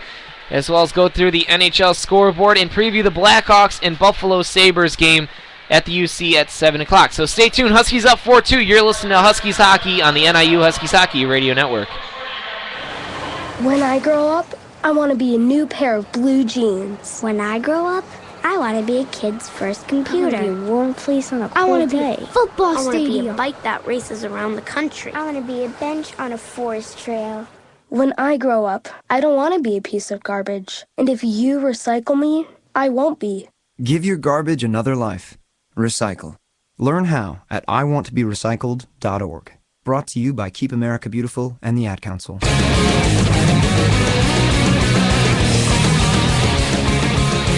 Gunzo's is your non-stop shop for all things hockey. Gunzo's carries all major brands such as Bauer, Easton, Reebok, Nike, CCM, and Ward. Gunzo's caters to not only players, but to teams as well, with the ability to take team orders. Gunzo's can customize jerseys, socks, t-shirts, warm-ups, and hockey bags. They have 3 convenient Chicagoland locations in River Forest, Morton Grove, and Chicago. Gunzo's is also the official equipment supplier of the Northern Illinois Huskies. Gunzo's Hockey Headquarters, where you will be treated like a pro. A boy born in Joplin, Missouri was fascinated by anything with wheels and a motor. The odds of him going on to fascinate millions with his talent, 1 in 260,000. The odds of him having 15 career NASCAR victories, 1 in 1.7 million. The odds of a child being diagnosed with autism, 1 in 88. I'm Jamie McMurray, and my niece has autism. Learn more at autismspeaks.org/signs. Brought to you by Autism. When I have an asthma attack, I feel scared. It's kind of like an elephant is on my chest. I feel like I'm choking. Sometimes my parents have to take me to the hospital. You know how to react to their asthma attacks. Here's how to prevent them. Visit www.noattacks.org or call your doctor, because even one attack is one too many. I feel like a fish with no water. Brought to you by the EPA and the Ad Council. Hey, you're sitting around listening to the radio when you could be on it. You think I'm kidding? The Illinois Center for Broadcasting is looking for people just like you to enroll for classes right now. Stop wishing you were on the air and get down to making it happen. At ICB, students are trained by some of the best and brightest professionals in the industry. And not only that, you'll learn the ins and outs of both radio and TV. You'll be ready to take the airwaves by storm. There couldn't be a better time than now to hop on to beonair.com and fill out that application. It only takes a few minutes, and when you're done, you'll have taken the first step to getting on a fast track to your dreams. Once again, that's beonair.com, or you can call 630-916-1700. Classes are filling up fast, though, so you'd better get going. So what are you still doing here? Go now. 630-916-1700 or visit beonair.com. The Illinois Center for Broadcasting, where broadcasting careers begin. Green light. Hey girl. School zone. I'm getting hungry. Car changing lanes. You want to meet me for pizza? Stop sign. Intersection clear. Yeah. Street. Pizza sounds good. Ballin Street? Girlin Street! It's hard to concentrate on two things at once, like texting and driving. Stop the text, stop the wrecks. How will you stop texting and driving? Tell us at stoptextstopwrecks.org. Brought to you by the National Highway Traffic Safety Administration and the Ad Council. Let's send it back to Stephen and Marcus on the NIU Huskies Hockey Radio Network. And we're back here on the NIU Huskies Hockey Radio Network in the second intermission. Huskies lead 4-2 on Troy Herlin's shorthanded goal and Justin Rosinski's third goal of the weekend. Yeah. And that would be his 7th goal of the season, 10th goal of the season, 14th point already in 4 series for the Huskies. And this kid, I think, if he continues to play this well, could play for like a junior league like the USHL and possibly go a lot further in hockey. Yeah, I really think that Rosinski, Leon, and Alex Hare are the 3 players in this on this team that could really go to the next level and keep going on after this, because those 3 players, Alex Hare, he's a great goalie. I could see him going to the next level. Leon has the speed, the skills of doing that, and so does Rosinski. I mean, all 3 players have really a chance to keep going in this sport. Well, period number 2, the Huskies definitely played a better period. Yeah. I don't think it was as bad. A few penalties there. Coletta, Schwartz, and Hickey taking penalties. 3 for the Huskies, 2 for the Illini. But the Huskies shorthanded. That's their 4th shorthanded goal in 4 games. So the penalty kill is working really well. The power play's getting there.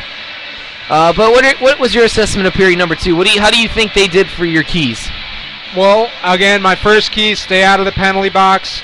So they took a couple bad penalties there. I think they have 4 penalties so far, right? Yep. Yeah. So they have been doing a little bit better, but not much better. But again, when you get a shorthanded goal, it's not too bad if you're in the penalty box and you get a shorthanded goal. Just last night we couldn't get any shorthanded goals. Yeah. And then my second key was keep getting pucks in the net. They had 15 shots in that period, so it's 35 shots all total of the game. So they've gotten a lot of pucks in the net. And the reason, look at now, it's 4-2, and Lambert, you could see that he's getting tired because he had 65 shots last night, 35 so far this night. You can see that he's getting very tired of his defense not helping him out tonight. And then my third key was you need more scoring from other players. The only one has been Herlin, but it was a really great play, and it ended up putting them up 3-2. So that was the big play of the second period. Right when coming out of that 5-on-3, Troy Hickey ends up coming out of the box, guns a-blazing, going to get the puck, gets it up the ice to Joe Boris, and then 2-on-1, and gets it over to Troy Herlin for a beautiful pass and a nice goal, and that's why they went up 3-2, and they had the confidence to get another goal after that. Well, let's we'll let you go first. Let's get an update on the top 25 in college football, see how everybody's doing so far today. Well, the top 25, if you're a college football fan, which I think most people are. Yeah. Yeah. NIU was up 27-14. If my thing can just load here on my phone. You can go first if you want, because my phone is going very slow right now. All right, so we'll do the NHL scoreboard. Edmonton and Toronto tied at 2 goals apiece at the end of 1. Ryan Nugent-Hopkins, Ryan Smith scoring for Edmonton, with John Van Riemsdyk and Nazem Kadri getting goals for the Maple Leafs. Detroit up 1-0 with 17:33 left in period number 2 with Todd Bertuzzi getting his first goal on the power play to put the Red Wings up on the Flyers. Tampa Bay up 1-0 on Pittsburgh after 1. Valtteri Filppula scores at 13:25 of period number 1. That's his 4th goal of the season. Colorado continues to stay hot, up 2-0 with 19 minutes left in period number 2 over the Capitals. Matt Duchene and Alex Tunge getting goals for for Colorado.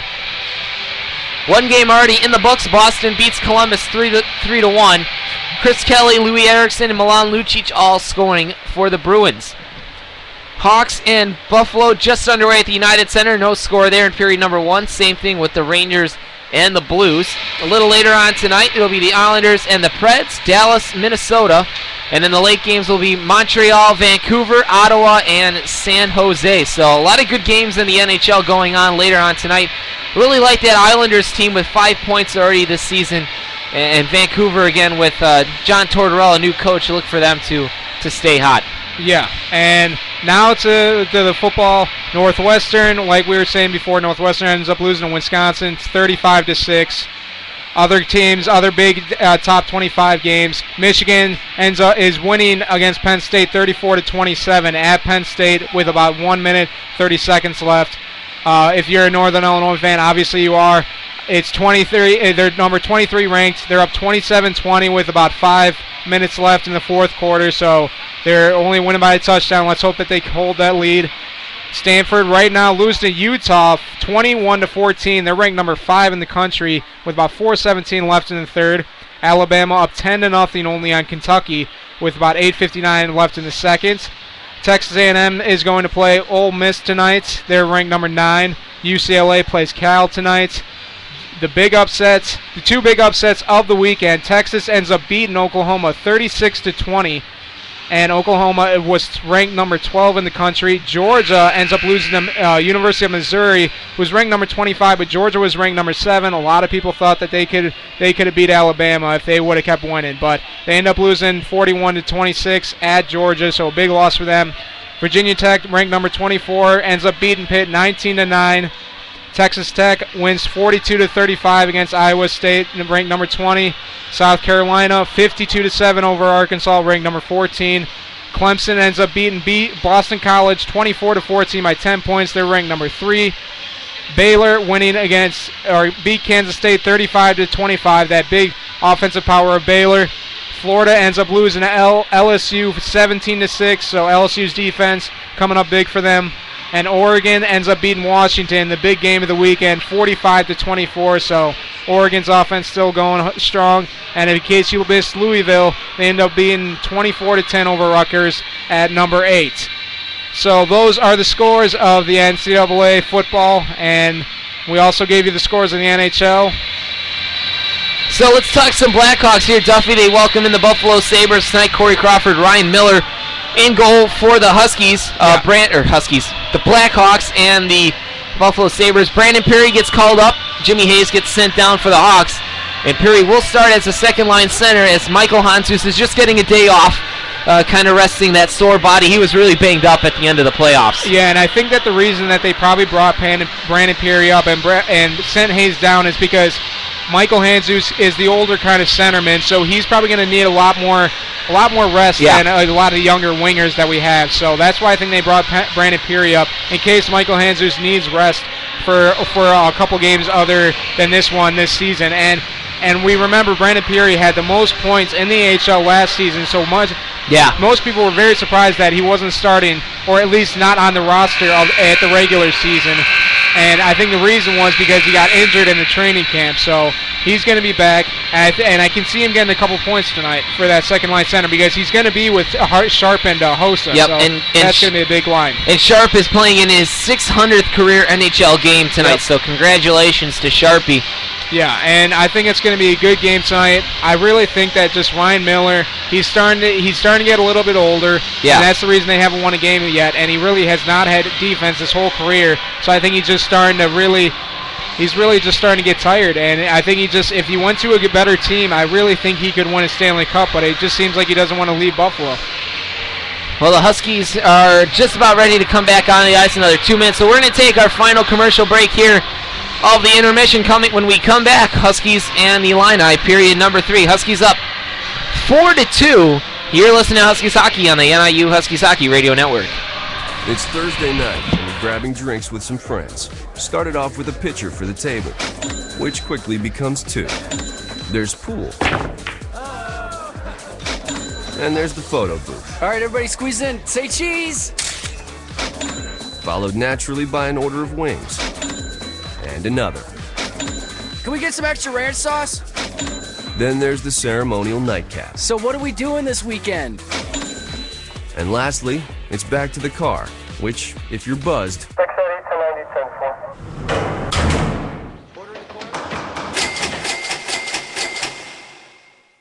could be the most expensive night of your life. Getting pulled over for buzzed driving could cost you around $10,000 in fines, legal fees, and increased insurance rates. Nothing kills a buzz like getting pulled over for buzzed driving, because buzzed driving is drunk driving. Brought to you by the National Highway Traffic Safety Administration and the Ad Council. Over here at jamsonair.com, we play anything and everything.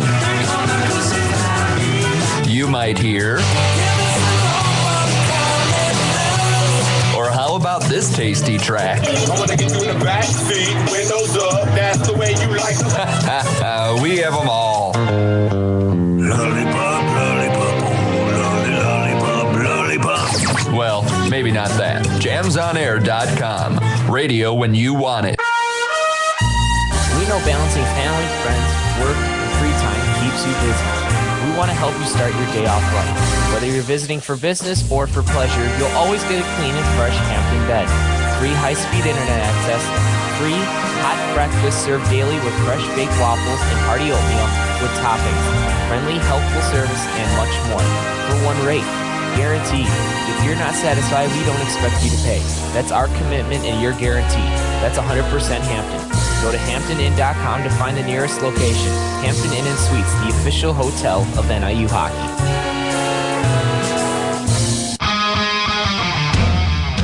Let's send it back to Stephen and Marcus on the NIU Huskies Hockey Radio Network. And we're back here on the NIU Huskies Hockey Radio Network as the Huskies make their way back out on the ice. Update, Hawks leading 1-0 on Ben Smith's first goal of the season. Tips it in off of Seabrook's rising wrist shot, and it's 1-0 Hawks with 10:34 left in period number 1. So Hawks looking to go with back-to-back wins for the first time this season. Yeah.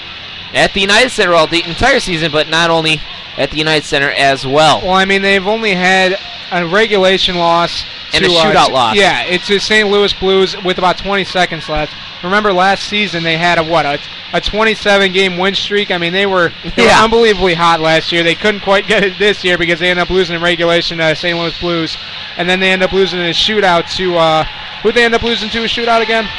St. Louis. St. Louis. So I thought St. Louis was the one that beat them 3-2 in the regulation. Oh, that's right. I can't remember who beat them in the shootout, but yeah, they have a shootout loss and a regulation loss. So I expect them to beat Buffalo, go 3-1-1, get 7 points for the year. They're probably going to be the number 1 or 2 seed again this year. It's because they have just so much star power on that team. It's ridiculous what Stan Bowman and Rocky Warts has done with that team. Well, a couple goal updates here. Chicago up 1-0 on Ben Smith's goal. St. Louis takes a 1-0 lead on the Rangers on Alex Steen's fourth goal. And Minnesota up 1-0 on Dallas as Justin Fontaine scores at the 12-second mark of period number 1 on Dan Ellis. Josh Harding getting the start in goal because of Backstrom's injury troubles. Huskies will go left to right. Illinois going right to left on your computer screen. Face-off going to be at center ice. Justin Rosinsky and Anthony Altosino. Your favorite name to pronounce. Altosino. And Pagosi's another good one. That gets me tongue-tied all the time. Yeah. Just like that just was. We're underway here in the final 20 minutes of the hockey game. Huskies up 4-2. Rosinsky with 2 goals, Herlin and Leon. Oh, as the puck stops, a little wetness there out in the Husky zone. And the puck gets deflected up. Here's Danny Stetzinger. Back is Lambert to control. Leaves it for Nordwell. Nordwell over for Delfini. Delfini has his pocket picked by number 16, Brian Pounds. Now over for Ron Coletta, but Nordwell takes it away from here. Now here's Matt Crook. Gives it over for Altacino. He dumps it in. Illini go for a change. Huskies come out. Tipped into the zone by Mark Greenberg, and they go for a change. Taken down by number 25 around the net of Lambert. Off the glass and into the Husky zone. And that's going to be icing, but it's played by Alex Hare. So the icing is waved off. Here's Brandon Niedzila. Niedzila's pass is taken by Chris Urbanik. Urbanik into the zone. Back to chase is Brandon Maher. He's got a 2-on-2 with Cantillo. Maher goes wide. Cantillo goes wide. Cantillo stops at the front of the net. I think Maher is trying to center that to Cantillo. But the pass and the puck come out to center ice. Here's Maher. Again, ice is still a little wet as the Zamboni was taking a little bit extra time getting off the ice. So players are trying to get a little snow out there to help the puck move along. Maher sends it in the far side corner boards. Yeah, you can tell these players are really not happy with this ice right now because it's very, very wet, like you said. Yeah, when it's wet, those pucks just come to a grinding halt as soon as it touches the water. Yeah, even their skates kind of do too. Here's Justin Rosinski looking for Leon. Leon's stick gets tied up. He could have had his second goal of the game. Now taken by Rosinski. Now taken by number 8, O'Sullivan. O'Sullivan dumps it in and goes for a change. Here's Troy Hickey looking for Rosinski. He can't handle the hot pass. Pass goes into the far side, near side corner boards. Now behind Lambert is Rosinski, and he gets taken down. Doesn't know where the puck is. I think it's actually behind him. I think it might be under him, actually, and that's why the ref is going to call blow the whistle. So the whistle blows, stopping play. 17:31 left in the period. Huskies up 4-2. You know, it's always kind of surprising to me that NIU always kind of comes out flat in each period because you would think that because of the speed on their team that they would use this ice to their advantage, the nice fresh ice, and they would kind of get their speed up. But it seems like it always kind of they always take like 5 minutes when the ice kind of starts to wear down. That's when they start to get their speed and they start to go after the goalie. That's something we would we could talk to Coach about as to why he thinks that every period they just come out a little flat. Sukel, acrobatic save by Lambert as Sukel couldn't rise it on the backhand. Wow, what a great save by Lambert, and he has made some dandies this entire weekend. He really has. He was falling down there, you saw, and he ends up it just tried to stay up just enough, so Sukel just couldn't quite get it over him, and just a great save by Lambert there. As Nordwell's puck gets deflected out of play, whistle blows, 17:06 left, face off to the right, Lambert. Gonna be Nick Remley, Rob Bach. And Remley's going to take the face-off with Nick Saul. Remley wins Skimego. The slap shot just goes wide of Lambert. Controlled by the Illini. They get the puck as far as center. Now controlled now by Mitch Moore. Number 67, Tyler Schmidt. Now taken by Rob Bach. Rob Bach near side half boards. Has his pass picked off, but now regains possession through center ice over the Cyclones logo. Bach with the wrist shot fought off nicely by Lambert. Giveaway there taken by the Huskies, and that shot just goes wide. Here's the Illini coming out through center ice, taken by Nordwell. And that's going to be a penalty. Interference on the Illini. And you can see the Illini players not happy with the call, but you could just see that, I mean...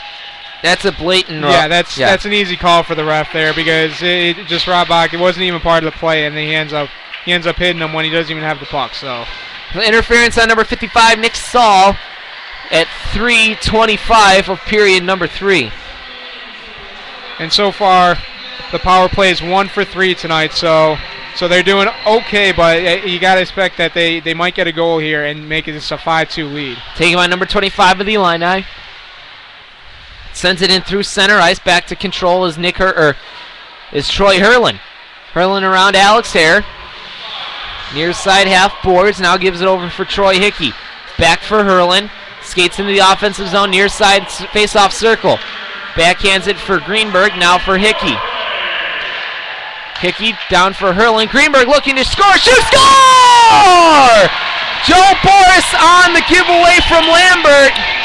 And finally, Joe Boris gets his first goal of the season. Yep. And his 10th point. Joe Boris really has been kind of the unsung hero of this team with 9 assists and now a goal. And he's really does everything for this team, kind of like a Nick Remley. He's on the penalty kill. He's on the power play. He's the second line center. And another great goal there by NIU. Just ends up getting the rebound off of Lambert, and Lambert really cannot do anything about that. And like I said, I expected them to get a power play goal, and they did. And now they're 2 for 4 on the power play. I believe you can give Greenberg an assist and Hickey as well. Get the official word here.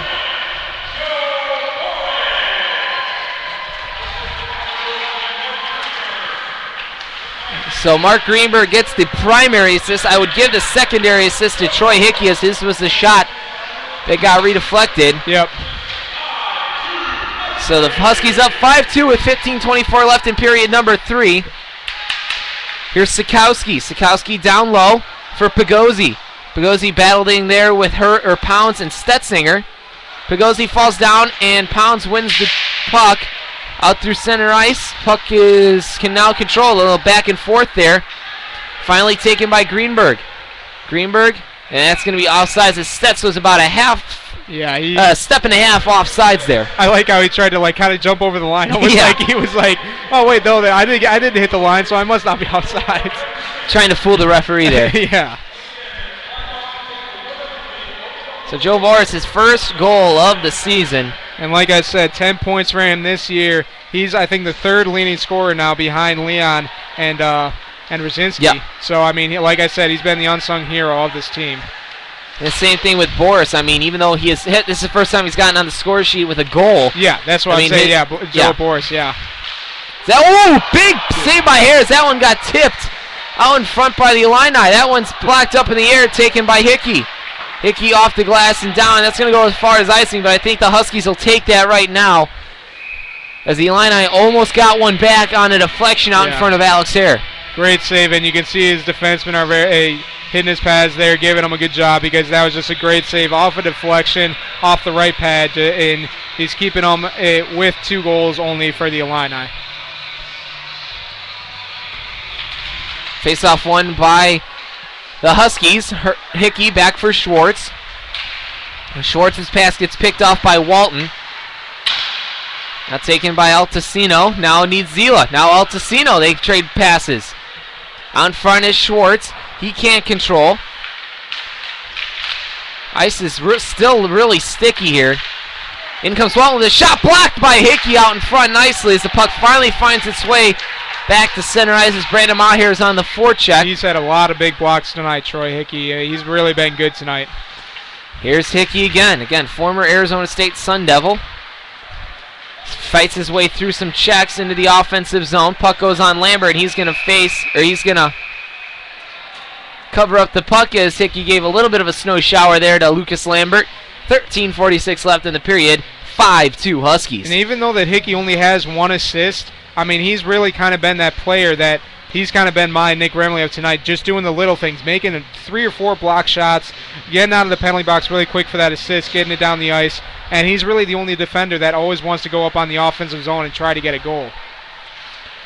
Here's the Huskies skating in. The whistle blows because the net comes off the moorings, as Rosinski was tripped up, ran into Lambert. Net came off its moorings. 13:36 left in period number 3. Huskies up 5-2 on Joe Boris's first goal of the season and his second point of the night. And like I was saying before, I really just think it looks like Lambert is starting to get a little bit tired here with all these shots. 65 yesterday, so far 41 today. Just his defense has really not helped him out at all, and you can just see it in the scoreboard right now. Here's Herlin with a shot. That one just goes wide on Lambert, as Leon controls, skates up to the point, down for Sukel. He chips that one in on Lambert, and he tucks it into his chest. Whistle blows. 13:23 left in period number 3. Again, Huskies up 5-2. Hawks still up 1-0 with 5:23 left in the first. Ben Smith getting his first goal of the season. It also looks like Minnesota's up on Dallas 2-0, and St. Louis is up on the New York Rangers 1-0. It's a lot of games going on tonight. Yeah. Boston already in the books. They win 3-1 as that puck gets deflected up and out of the protected netting. Faceoff's going to be to the right of Lucas Lambert. Yeah, Boston won 3-1 over Columbus. Late games are Ottawa, San Jose, Montreal, Vancouver, both starting at 9 Central. And an update on the college. Michigan, Penn State end up tying 34-34, and now they're going into overtime at the end of the fourth. And Northern Illinois is up 27-20 with 46 seconds left in the fourth. So let's hope NIU can hold on to that victory. As Sukel dumps it in for Leon. Sukel gets it back, looking for Rosinski on the front of the net. Rosinski stops, spins, now spins again. He's battling there with Nick Saul in the corner. Finally controlled by the Illini. Up through center ice. It's a 3-on-2. The shot just goes wide on Alex Hare. As again, LJ Knight does a nice little hip check there on John O'Sullivan. Out comes Justin Rosinski for Leon. A nice diving play taking away the pass by number 24.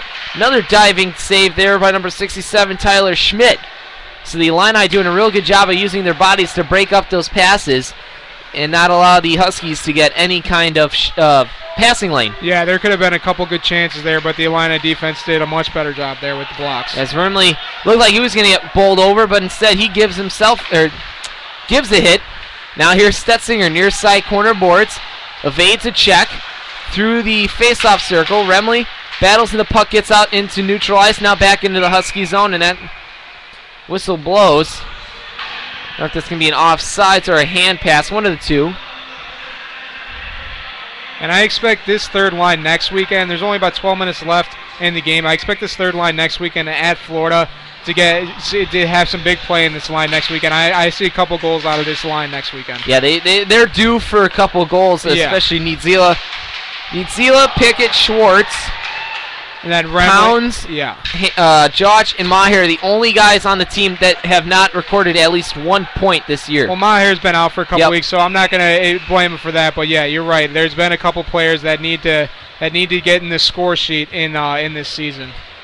Well, Brian Pickett obviously won't because he's still injured. Yeah. Maher was injured for a little bit, so. But guys like Schwartz, now that he's playing better, hopefully he'll start finding the back of the net. And Brian Pounds, he's on the second line with Boris. Yep. And you got to expect him to get in the score sheet one of these times because he's on that big second line. Same thing with Niedzela. Yeah. Here's Ron Coletta. That one goes off the side of the net from Altesino. Puck jumps up into the air. And the whistle blows, and it's going to be a high stick. They're knocked down to the high stick, so faceoff's going to come into the Illini zone. Yeah, and just to the right of Lambert. And in case people don't know what a high stick is, if the puck is over your head and you knock it down with the stick over your head, then they're going to call it a high stick. It's not a penalty, but it's almost like an icing. It's going to go down to the other end for a face-off. Face-off won by the Illini. They control. Jake Jotch keeps it in for Boris, looking for his second goal of the year. And that one just goes wide on Lambert. Jake Jotch controls center ice. Now back for Hickey. The veteran Hickey playing with the freshman Jotch, trying to get him some reps in on that top defensive pairing. Here's Pounds. That one goes way up into the stands. Into the second level. I almost need my baseball mitt to catch that one. Yeah. But luckily there's some kids up there that have some good reflexes there. But yeah, so far what I've seen tonight, it looks like the coach is going with 7 defensemen. I've seen a lot of Jake Jotch, Hickey. I mean, there's been different defensive pairings, so he is going with the 7 defensemen like he promised us in the pregame. Face-off at center ice, won by the Illini, but controlled by the Huskies' Mark Greenberg. Greenberg around the net of Lambert, looking to center it for Boris, but the Illini are able to control the puck out to at least center ice, now into the Husky zone. Here's Jake Jotch, takes the puck. Now Delfini controls. Now Jotch gets it back, but kept nicely in by Walton. Puck gets swung around behind Alex Hare. Hickey just chips it out into the center ice, into the Illini zone. As Lambert came out to play it, and that one was bouncing up in the air. Here's Joe Boris. Altesino controls behind Lambert. Here's LJ Skimekas. The puck bounces to the left of here, now out through center ice, and that one is going to be icing as LJ was looking for a deflection at the blue line, 10:08 left in period number 3. Huskies lead 5-2. Yeah, so far in the first half of this third period, I mean, it really has been much better than the first two periods that the NIU is playing much better.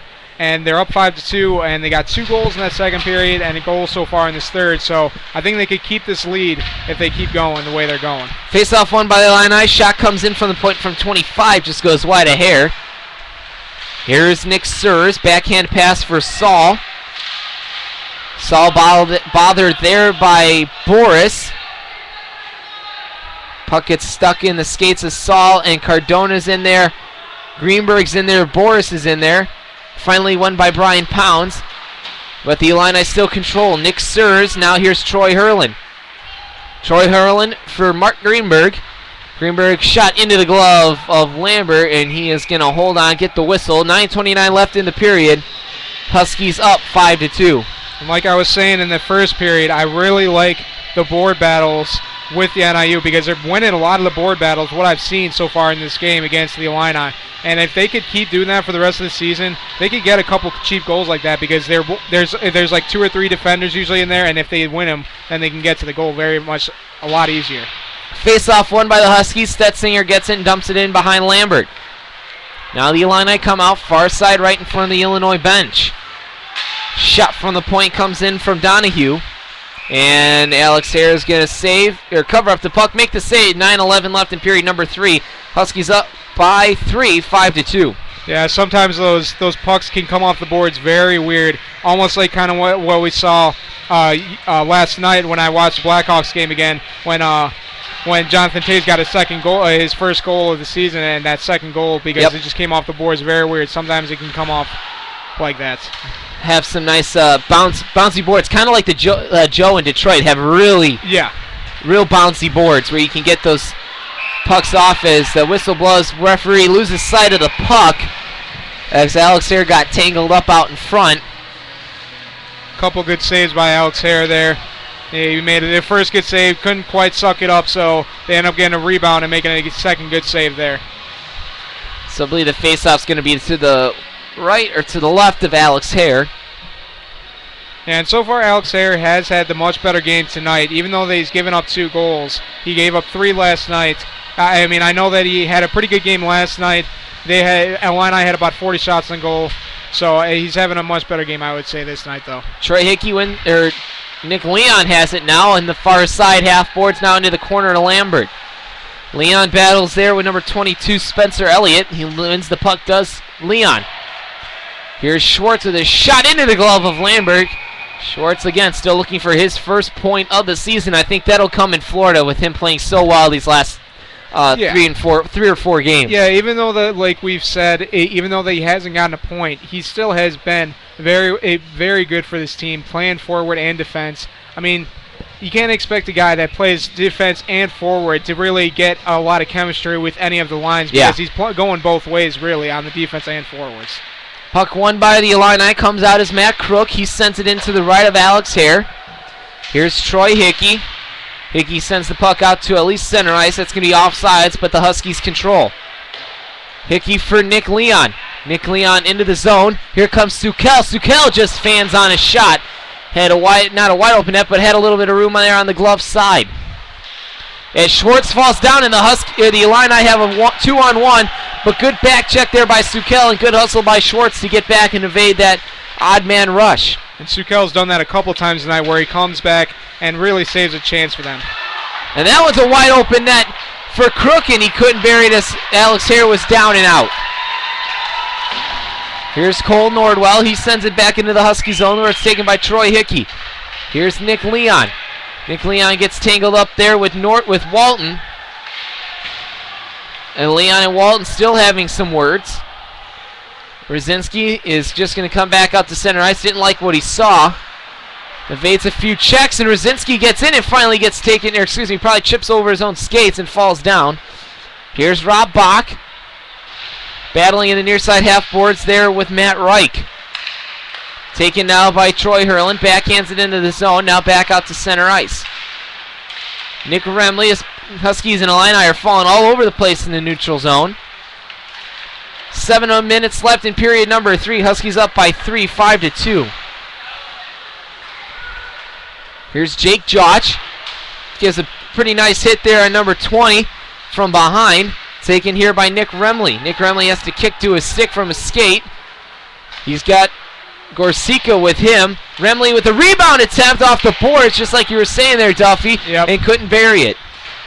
Here's Remley with another shot, and Jotch is there to control. Back to the point for Stetzinger. He has his shot blocked, but controlled by Remley. Nick Remley backhands it in for Bach. Far side corner boards. Tripped up there was Schmidt. Finally, the Illini come out to the left of Lambert, and the puck gets sent in all the way down behind Hare.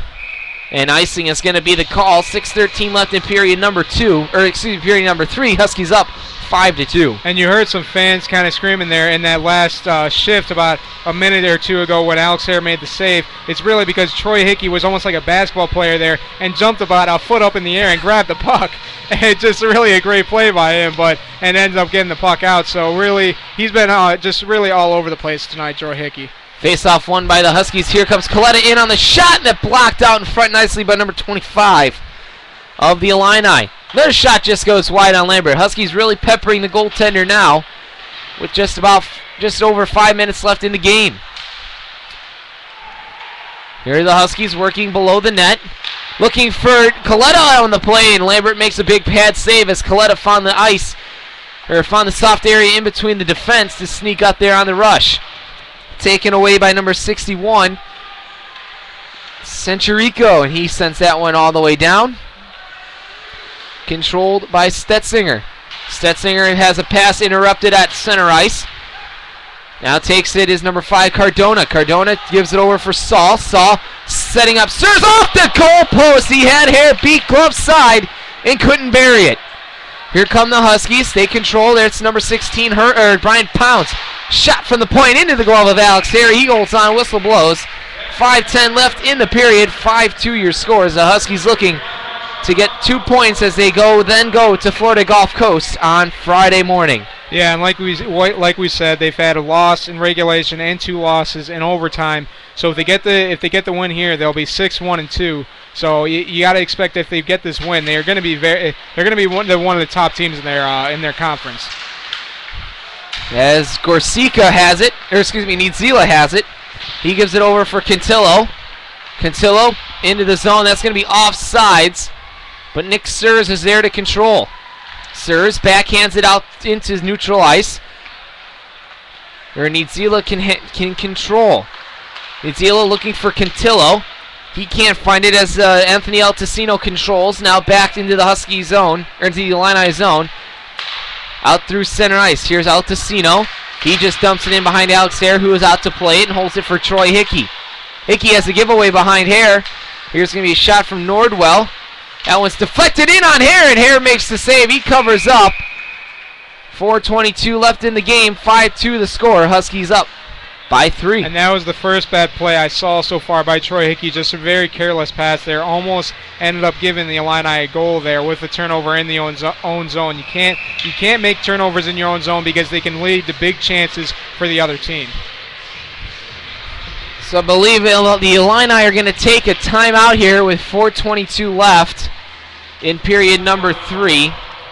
Probably going to try to get a goal here in the next minute so they can pull the goalie maybe in the last 2 minutes. So we'll go over the recap of scoring for the Huskies. Nick Leon, Justin Rosinski on the power play once, then he had an even strength goal. Troy Hurlin shorthanded, and then Joe Boris gets his first goal of the season, 10th point of the year already. At 4:06 of period number 3 for the Illini, goals by Anthony Altacino and number 27, Matt Crook. And those were in the first period, so the Huskies have shut out the Illini since the 10:57 mark of period number 1. And one last update of the football. NIU ends up beating Akron 27-20, the final.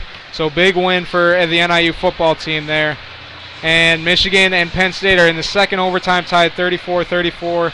Stanford's losing 27-14, and Texas A&M's underway, winning 7-0 against Ole Miss. Well, right before we start here, Edmonton tied 3-3. Philadelphia down 2-1 to Detroit.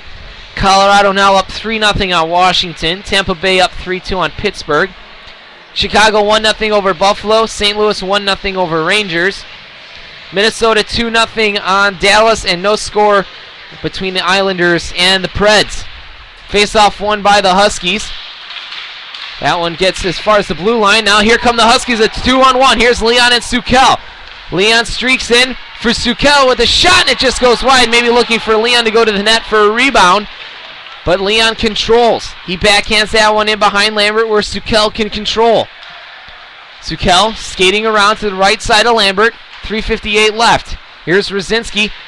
Dump pass. Oh, big save by Lambert as he had to reach back and pull that one across the red line.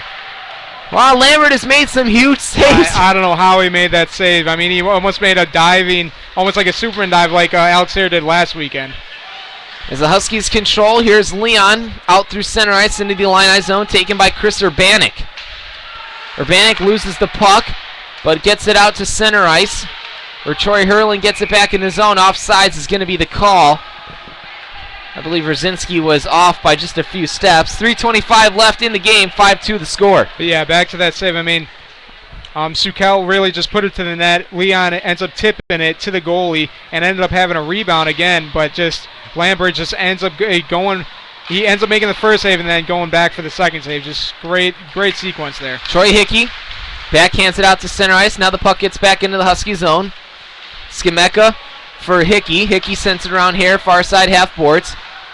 Taken there by number 25, but he sends it in. Here's LJ.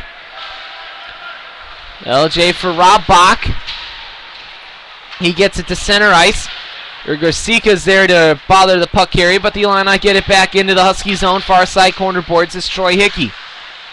Troy Hickey trying to get it past the Illini defender, and he just sends it around the near side half boards for Rob Bach. I believe Rob Bach is using Jennifer tonight.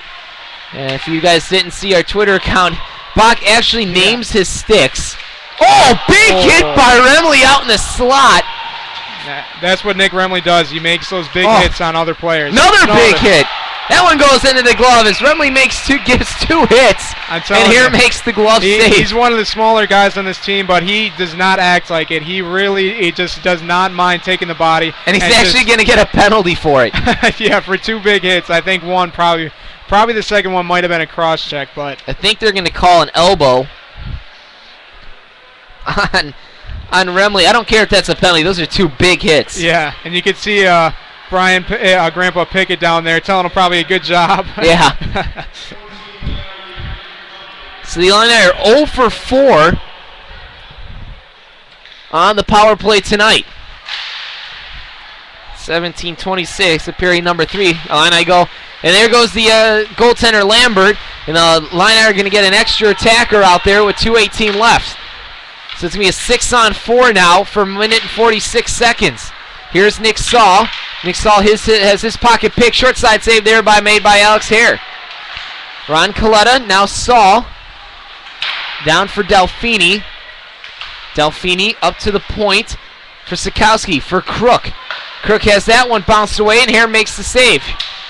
Here's Altacino. Stetzinger can't clear the zone. Delfini for Crook. Big save by Hare. He sprawls, makes the save. 1:19 left on the power play. 1:48 left in period number 3. Huskies up 5-2. Sometimes the problem is if they pull the goalie on the defense, sometimes players are trying to do too much to try to get the goal. I mean, sometimes you just got to clear the zone. Don't try to do anything fancy. Just clear the zone so you don't have to worry about a big play on the other side, on your own side. Face off to the right of Hare. Rosinski wins it. Jake Josh is out there on a big penalty kill. Here's Crook to the point for 25. Now back down for Crook. Face-off circle, far side. There's Urbanek for Altacino. Altacino, the shot blocked out in front by his own man. That's Cardona, and the Huskies clear the zone all the way down. 1:55 left on the power play. 1:22 left in period number 3. Huskies up 5-2. Here's Boris, and Boris puts it in the empty net. Huskies are going to win 6-4 or 6-2. Boris gets his second goal of the night and his 3rd point as well. Just a bad giveaway there by the Illini player number 25. We don't have him on a roster, but it's really a bad giveaway there it's right to Boris on the blue line, and Boris ends up capitalizing on not missing his chance and his second goal of the game and of the season. Huskies go up 6-4.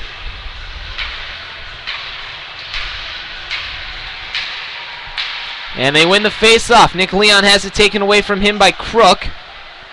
Crook controls far side half boards. Now Nick Leon. Nick Leon looking for Greenberg. Greenberg backhands it. He has the stick taken away from him, and the Illini come out. Here's Sikowski. Sikowski gets the puck taken away from him. Here's Greenberg. They have a 3-on-2. Here's Leon. Leon into the zone. Backhand off the post, and he can't bury it behind Lambert. 42 left in the game. 6-2 the score. Huskies up on the Illini. Brzezinski is going to get an assist on the Joe Boris empty net goal. So Brzezinski has a 3-point night with 2 goals and an assist. As Alex Hare sticks that one away. Far side is Sikowski with a shot. Gets deflected off of Josh's stick. And that one's out, trying to get that out of mouth. Kept in by the Illini. No whistle blows as Hare just plays it. 8 seconds left in the game. As Hare has to make a second save. Walton has it now out in front. Shot blocked out in front. And the Huskies are going to win 6-2. And they take 3 out of 4 points from the Illini this weekend, heading into Friday night's game against the Florida Gulf Coast Eagles. So the Huskies play a 60-minute game tonight, I would say so. And they get a big win here on the second night of Pink in the Rink. Well, I mean, you mentioned that you think that they played a 60-minute game. I think they played about, I would say, a 50-minute game for me tonight. Because I think for the first 4 or 5 minutes of each period, at least the first 2 periods, they came out very flat, and that's the reason that the Illini got the first goal in the first period, because they came out very flat. So I would say they played about 50 out of the 60 minutes. I still have not seen all 60 minutes, but still a great game by them, and end up getting the win. And there's a lot of stars that we can give the player of the game, or 3 stars to tonight. Well, let's take a quick break, and we'll let you think about who you'd give the 3 stars to. We'll break down tonight's game and look forward to Florida Gulf Coast next week. And repeating your final score, Huskies win 6-2 here at Fox Valley Ice. And we'll be right back with the postgame show here on the NIU Huskies Hockey Radio Network. It's Thursday night, and you're grabbing drinks with some friends. Started off with a pitcher for the table, which quickly becomes 2. There's pool. And there's the photo booth. All right, everybody squeeze in. Say cheese! Followed naturally by an order of wings. And another. Can we get some extra ranch sauce? Then there's the ceremonial nightcap. So what are we doing this weekend? And lastly, it's back to the car, which, if you're buzzed,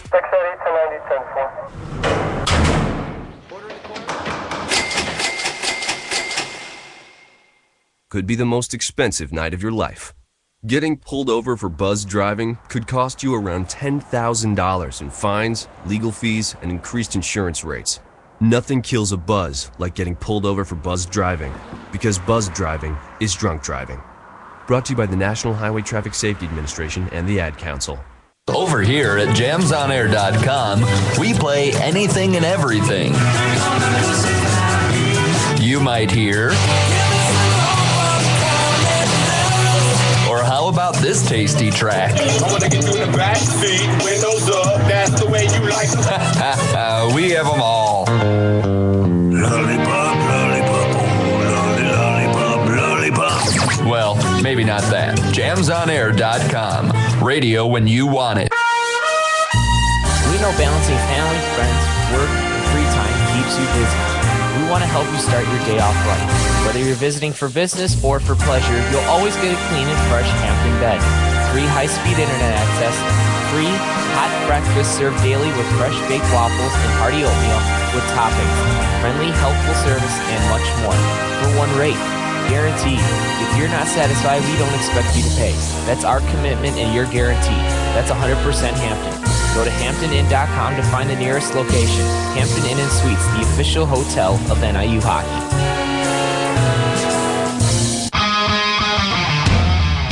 Let's send it back to Stephen and Marcus on the NIU Huskies Hockey Radio Network. And we're back here on the NIU Huskies Hockey Radio Network for the post-game show as the Huskies beat the University of Illinois 6-2 here at Fox Valley Ice Arena. They improve to 6-1-1 on the season as they head into Florida Gulf Coast next weekend down in Fort Myers Beach, Florida for a nice little 4-day road trip with the team.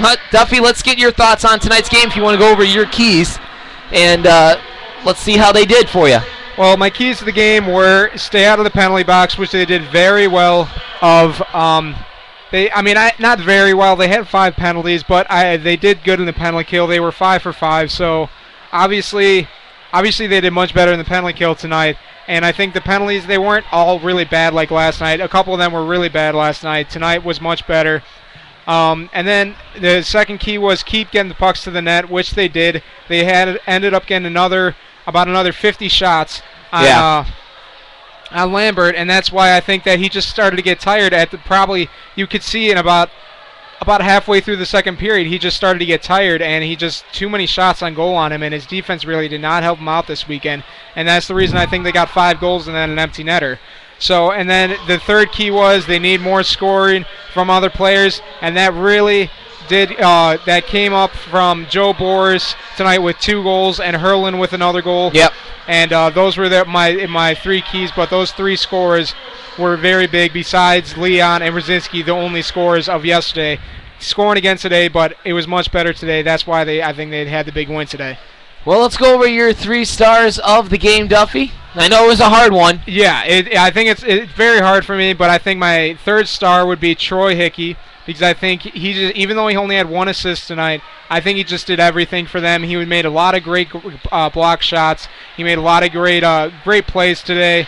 He's got to be my 3rd star. My 2nd star, I would say, is Brzezinski with 2 great goals, breakaway goals, and just beating Lambert both times on really the same kind of move and beat Lambert. And you could see the second time Lambert was very upset with himself, letting him do it again. And he had an assist on the empty netter. And then my 1st star's got to be Joe Boris with the great 2-on-1 pass with the assist there, and then a great goal on the power play, and then the empty netter to seal the deal with that 2nd goal. So those are got to be my 3 stars for tonight. Well, Aurora University, the Iowa Hawkeyes are on the ice for the 2nd game tonight between the two teams. So we're going to let their broadcast team get in here. What about your 3 stars really quick? My 3 stars? I would have to say Joe Boris, number 1, 3 points. Yeah.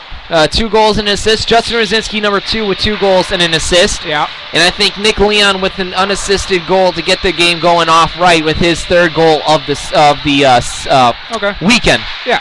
Those are good 3 stars. Obviously, 2 of them were mine. Well, when they score like that, I know. Yeah.